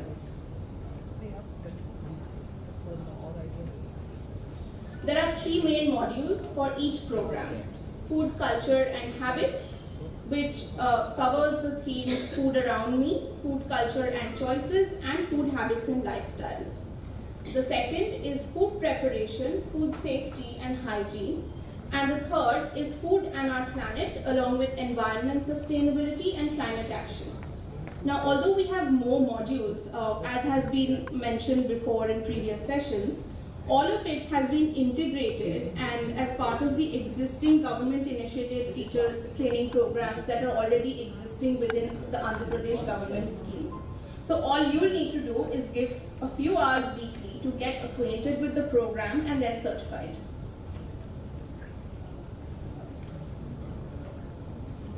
Now the teaching methodologies that I highlighted before, learning is different for different children and teachers need the skills to address different learning needs. So along with a detailed lesson plan and information on food literacy, teachers must also understand how to inculcate habits and pass knowledge on by actively engaging the kids. For that, we first focus on experiential learning, which includes understanding practical demonstrations, guiding field visits, utilization of AV materials, facilitating exhibitions, and using insights from guest speakers. There's also participative learning with role plays, group discussions, games, and working assignments, all of which will be light so the students aren't burdened more. And finally, we focus on problem-solving activities. These include projects, brainstorming, debates, and panel discussions. And from our pilot rollout, this has been proven to be successful in helping not just teachers transition seamlessly to incorporate the program into their lessons, but it has also been crucial in enabling better teaching of the curricula and in general. Finally, how are we planning to implement all of this? The program will use a blended approach that merges online lessons with hands-on practical experience for ease of teachers. Food Future Foundation is currently partnered with SBT College under SNDT University Mumbai and exploring potential partnerships with CEMCA and UNESCO. Potential partnerships also encompass training partners under food safety training or those associated with related sector skill councils such as FICSI and tourism and THSC. In Andhra Pradesh, collaborations with existing training institutions will facilitate this hybrid mode of learning and will help us scale up quickly. An extensive assessment method and standardized training resources are being implemented currently, and teacher training is essential to the process. Part of scaling up and all aspects of it will ensure highly functional scaling up that is easy for teachers to learn and incorporate. And it is done by robust monitoring and evaluation mechanism that my colleague Drishti will take you through. But before that, I would like to invite Pawan sir, Mr. Pawan Agarwal, to conclude the teacher training session. Can you please continue? Okay, all right. So then over to you, Drishti. Thank you.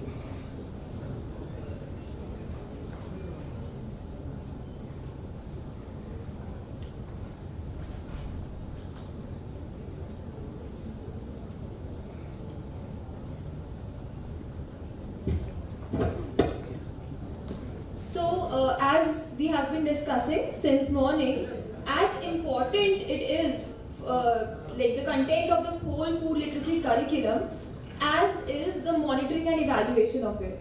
Like how we are continuously taking the feedbacks from teachers, from students, and how we are improving on it. So now I will be sharing with you how we have planned to go ahead with the continuous monitoring and evaluation for the curriculum. And we have been developing on an all-round integrative dashboard which would have data on both school as well as student level. So giving a basic brief outlook on the framework which has been kept in mind while developing the monitoring plan. So we have kept in mind the objectives and various indicators. We have been collaborating with various institutes all over India to come up with various questionnaires, existing diet quality, diet diversity questionnaires which have been talked about, and various inputs and outputs have been then targeted.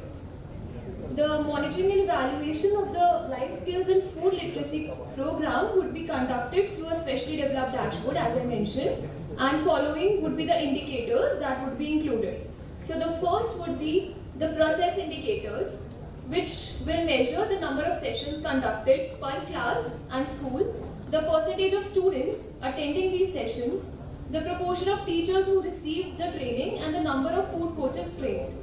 Second would be the monitoring of coverage of the program. So the dashboard will track the number of schools, children and families reached by the program across the different districts and the states. Third would be the effectiveness of the curriculum.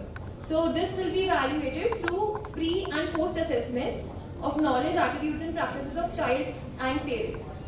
So last year we piloted this food literacy curriculum in 20 schools in Jaipur, Rajasthan, which covered 6,000 students. So here are some of the results from our midline survey. So basically we took some data pre the circulation of the curriculum, and that is the baseline data, which is in blue color, and then midline data, which is after the curriculum has been given. So as you can see, there was a 2.3 percentage point decrease in the percent of children classified as malnourished. This includes children who were thin, severely thin, obese or overweight. So as I have marked the BMI, you can see the blue one is the baseline data, and green ones are the improved results, which were the midline data. After that, there was also a 10 percentage point increase in the percent of children washing their hands with soap and water. So even the basic information and practices like those were taken into consideration. And this is important because better hand hygiene definitely leads to reduction in incidences of diarrhea, which can cause malnutrition. So the hand wash chart has been highlighted. Further, 74.6% of the school children reported increasing in their consumption of vegetables. 62.7% reported increase in their consumption of fruits. This might seem like a very informative or very technical data, but it was actually reviews of the teachers as well, that they saw that improvement in children. And finally, this is the stats based on students' own opinion. 45% of the school children said that they believe that they have the ability to take charge of their own nutrition after engaging with the food literacy curriculum. So this is the chart. And as I mentioned, the evaluation matrix is as follows. The number of sessions conducted per class and per school would be noted. Percentage of children per school who attended those sessions, percentage of teachers who received training, and number of coaches trained. Again, the number of schools, children, families covered, pre and post assessment, KEPs, then improvement in composite food literacy scores, change in dietary practices, and a percentage of change in children in school meeting the RDAs as per national dietary guidelines was noted.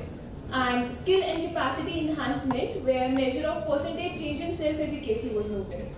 Also the aspect of food waste reduction, which is a part of our curriculum. So we'll measure the percentage improvement in awareness regarding food waste reduction strategies in children and families. And again, all of this in the form of qualitative data would be a transparent means to get a feedback from the children who are getting the curriculum, as well as the teachers who would be trained for that. So that concludes the monitoring and evaluation part of it. Sir, I would like you to conclude it.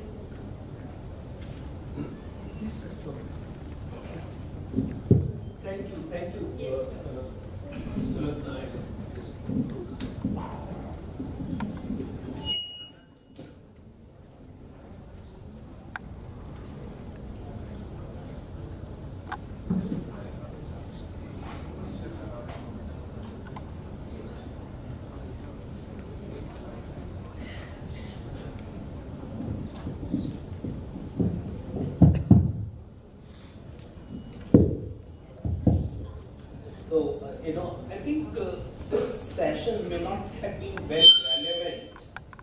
to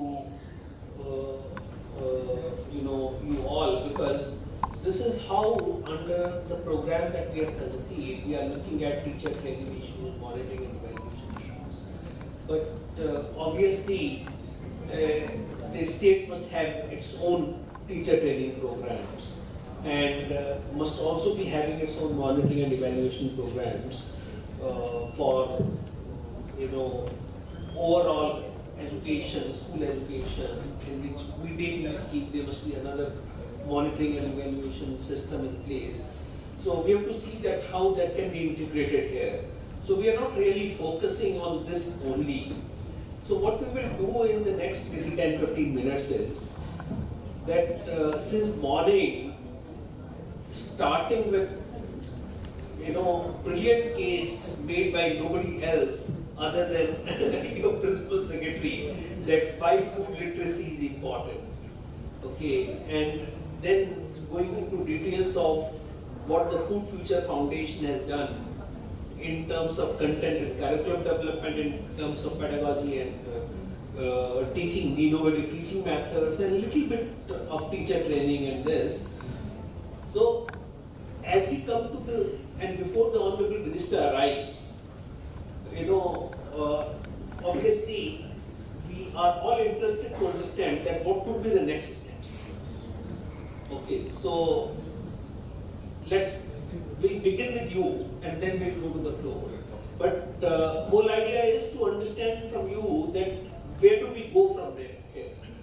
And when we started conceiving of this workshop, right from day one, we were very clear that we do not have any preconceived ideas. We are not starting with a very open mind. And this forenoon, before lunch, in both the earlier sessions, we found that some outstanding work is happening.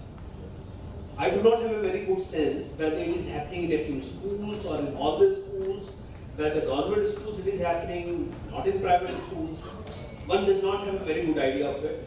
We have not gone through your curriculum textbooks also.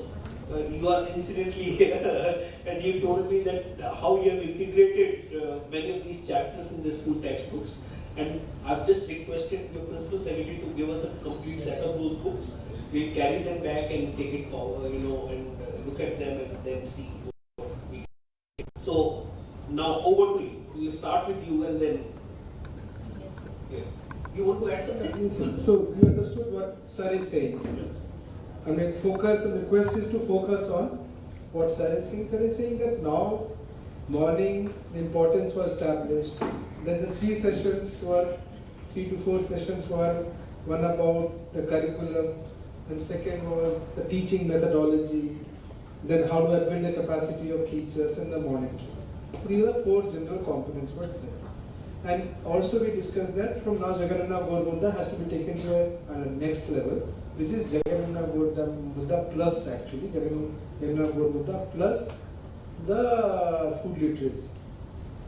So if we have to achieve this, Andhra Pradesh has to achieve it, what do you think is the next 5, 6, 7 steps? Aim chase to now that's was told. But now as Sir was saying, it has to be mainstreamed, it has to be done in all the schools, whether government or private, etc., etc. It's not that it's a district, Krishna district initiative or some one school initiative and masters, etc. So what do you think, what can we do so that food literacy gets mainstreamed in our Good afternoon, everyone. I am from Chittoori High School, Vijayawada. So first of all, I am glad to be here and being part of this workshop, which is organized by Government of Andhra Pradesh. Since morning, we are very much interesting and excited all these contents about food literacy. Food literacy is very essential to each and everyone, not only in school curriculum and college curriculums, even adults and old elders also. It's very important for being a human being. Yes. being a human being, it's very essential to know about the food literacy and awareness about the food literacy. And it's very right step which is taken by our state government to develop such an initiative and effective curriculums and contents, pedagogical skills, assessments, teacher training programs, evaluation and strategy of the feedbacks also. These are all part of the school management systems. First of all, it's right step, sir. To introduce anything in schools is very important aspect, because students are connected with all teachers, parents, community and society. If one student will educate and aware about the things, remaining every to incorporate that knowledge and skill among the student, teachers should have to equip that knowledge and skill. The same way students and teachers are speaking with the parents and community members, the overall stakeholders are getting aware of that whatever we are going to implement, and especially food literacy. And food literacy is, we are all connected. Sir already told that manual we have seen morning, 11 modules, health and wellness, not only about food literacy or physical education as well as psychological and mental well-being of the students, cyber security, present societal problems also dealing in this module. It's step-by-step programs, class and age appropriate modules if we inculcate, and we are going to make the steps, outcomes of every age and class appropriate outcomes also if we set. As today morning the student is mentioning about it's not formal exam, through activities, evaluation process also, like this debates, group discussions, panels, maintaining the panels, giving the awards, rewards, that is scoring of the main education program. These are all make the things a level ahead. This is my view about the food literacy. Thank you very much for giving this opportunity.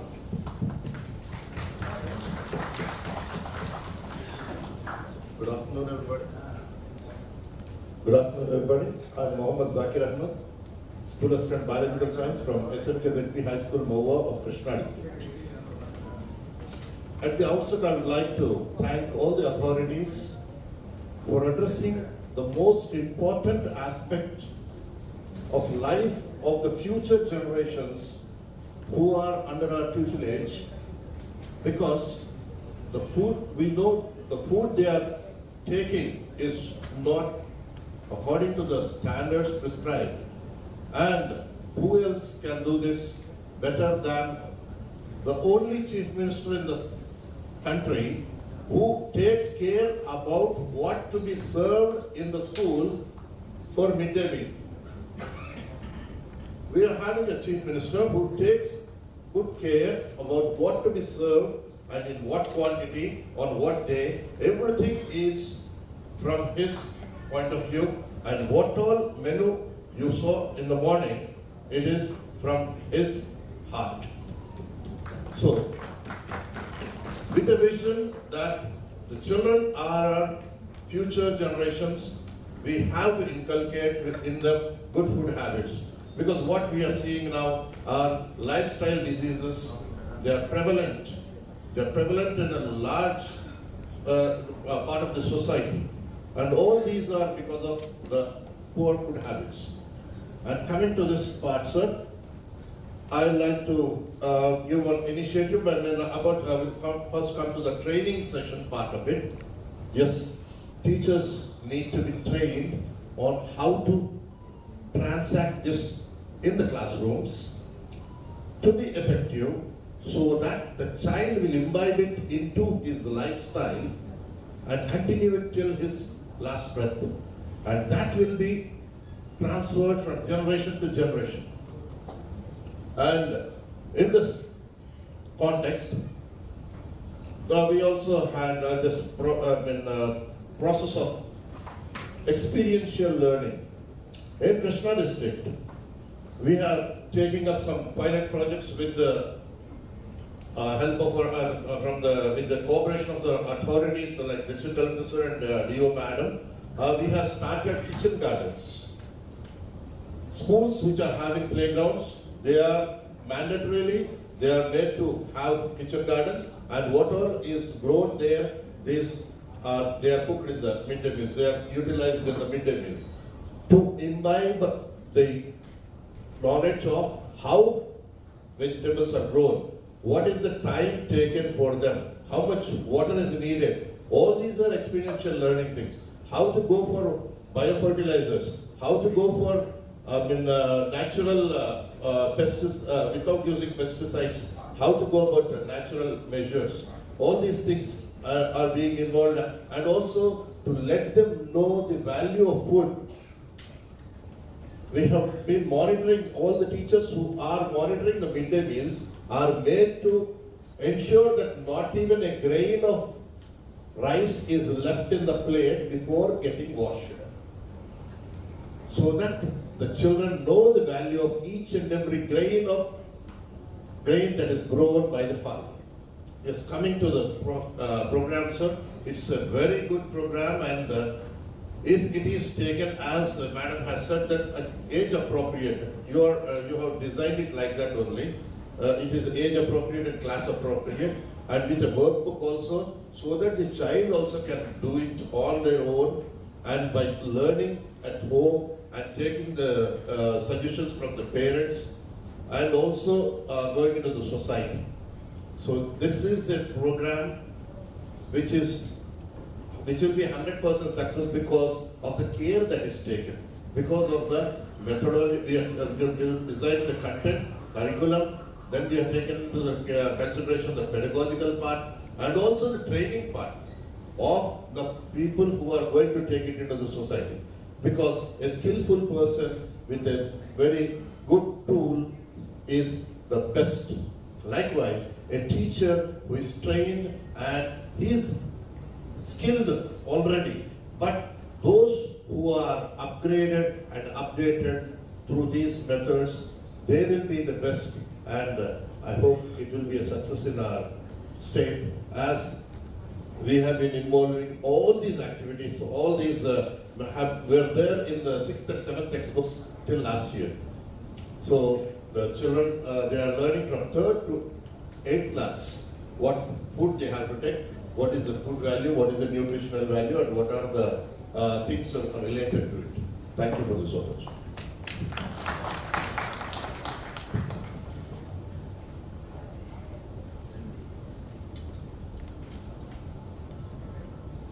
A very good afternoon to all of you and my lovely dignitaries. So here, from morning onwards, I hear a lot of programs and a lot of feedbacks, but only one suggestion that I have. So here is that this is a great privilege to be the part of the ship. So my suggestion was, don't end up this program with a certification. So if we add this certification program, it may valid for only certification purpose. We will be lag behind of the entire process and the hard work that you did. So my only suggestion, please don't. Certification for whom? Teacher certification? Whatever the thing it is. That one which you saw, certification. Even if it is for the teachers or even if it is for students also, please don't continue with the certification program. So if it continue as a service, maybe it will lead to so many members and it will take to the next level, I thought. This is my suggestion, sir. Thank you. You are from which school, ma'am? Oxford schools. Oxford schools. Okay. I think one thing is very clear. I'm sure we will hear the same voices from the floor as well, that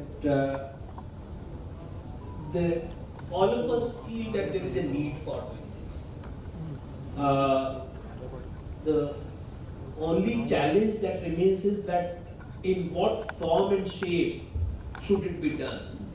That is something that I think they are still not very clear on. Particularly because that some of the content, at least in Andhra Pradesh textbooks, has been very thoughtfully integrated already. Okay, so if that is already done, then what value is going to be added by having this curriculum? I think this is question number one.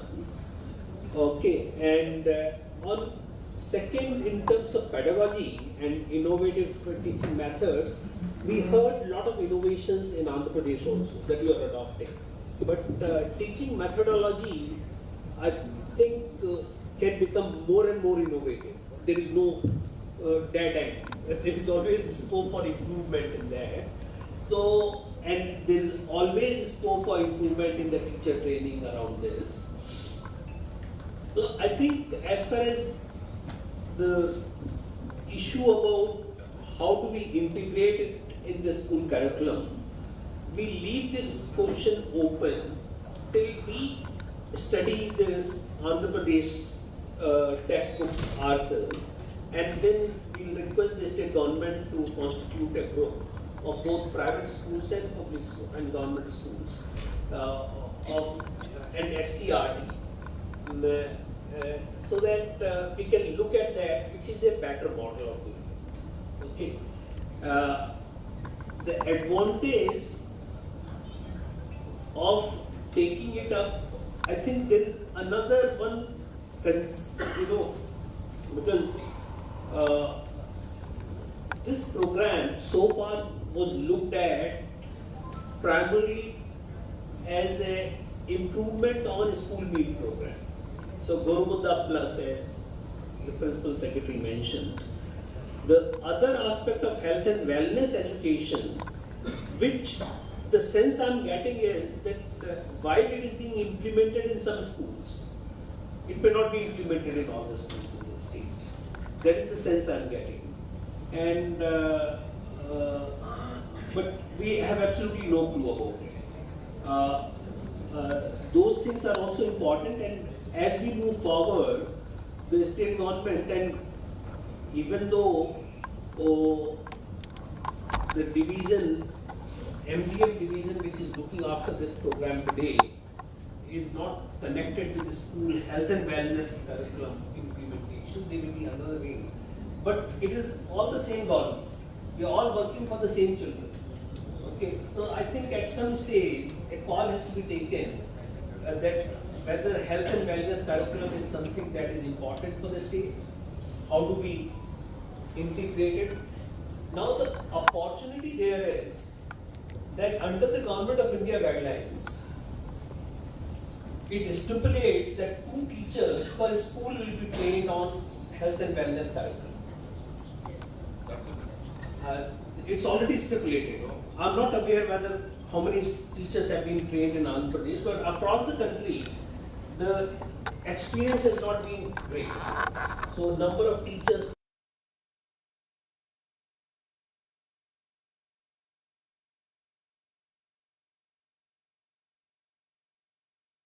district level, block level, it's 5 stages training. Any training that has so many layers, dilution of quality happens at all levels.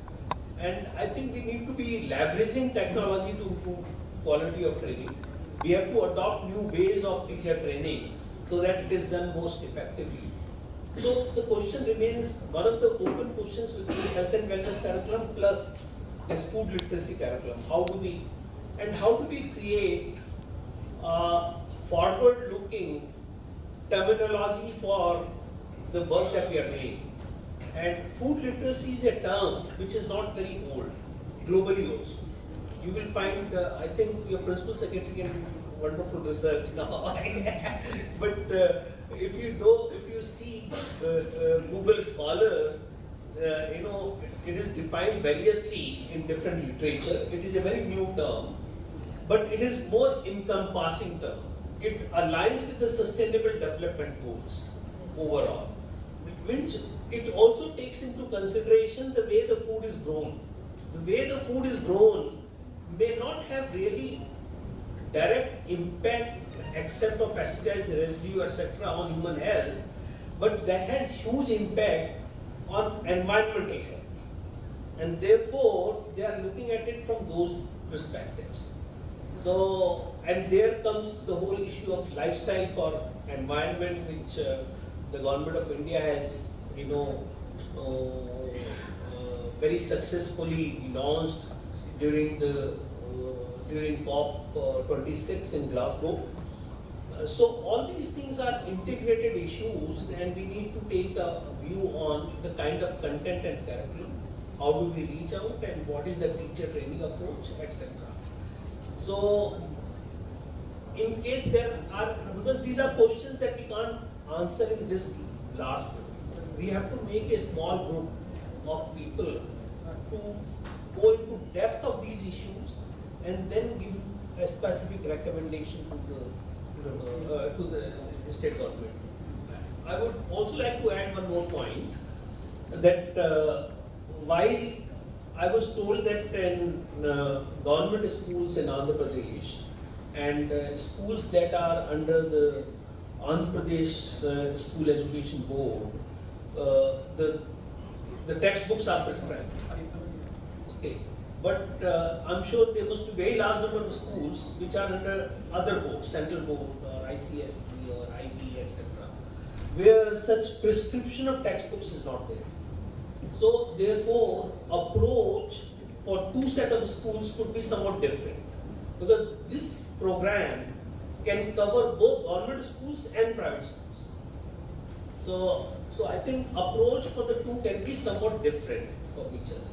So I would just like to say this and open the floor for discussion, and request Mr. Praveen, Principal Secretary, to coordinate the discussion. So whatever the issues which have been flagged by different panelists and all, I request that other participants who have come also to just any perspective which we have missed or any further it should resonate, etc., etc. Would like to hear from the other dignitaries also who are present, sir. Can we start from summary from those who have come from outside, who are not from the Vijayawada, from the headquarters? Somebody from the SCON group can share their thoughts. First, we'll start from the SCON group. You can give mic there, sir. Tirupati SCON group. Yeah. What do you think? How should we go? If you think everybody's saying it's important, what is your thought process? How should, ma'am, first we'll go back at ISKCON, then we'll come to you. I'll request that speaker to introduce himself, and then, speaker can introduce himself and can tell. Yes.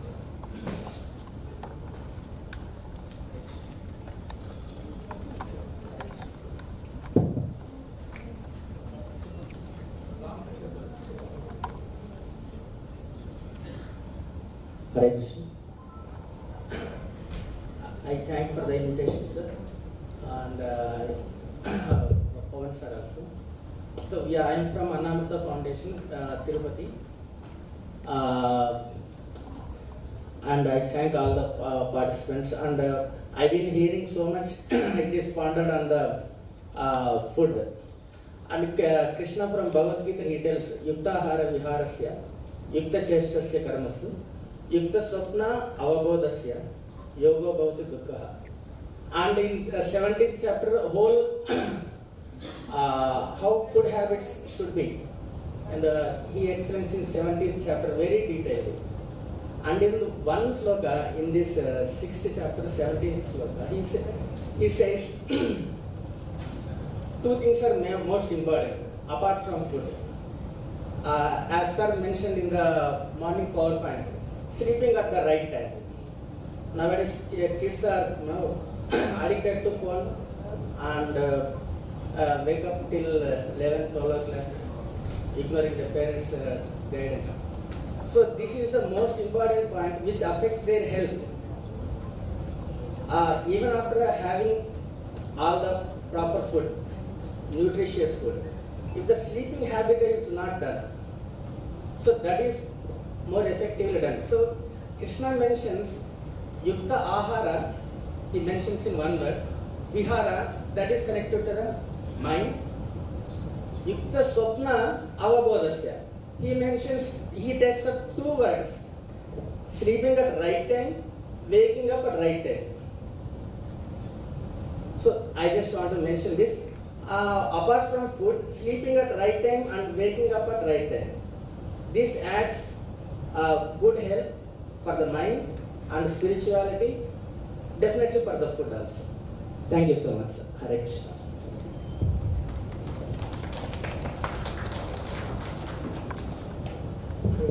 Basically, what he's suggesting is that you can expand the food literacy.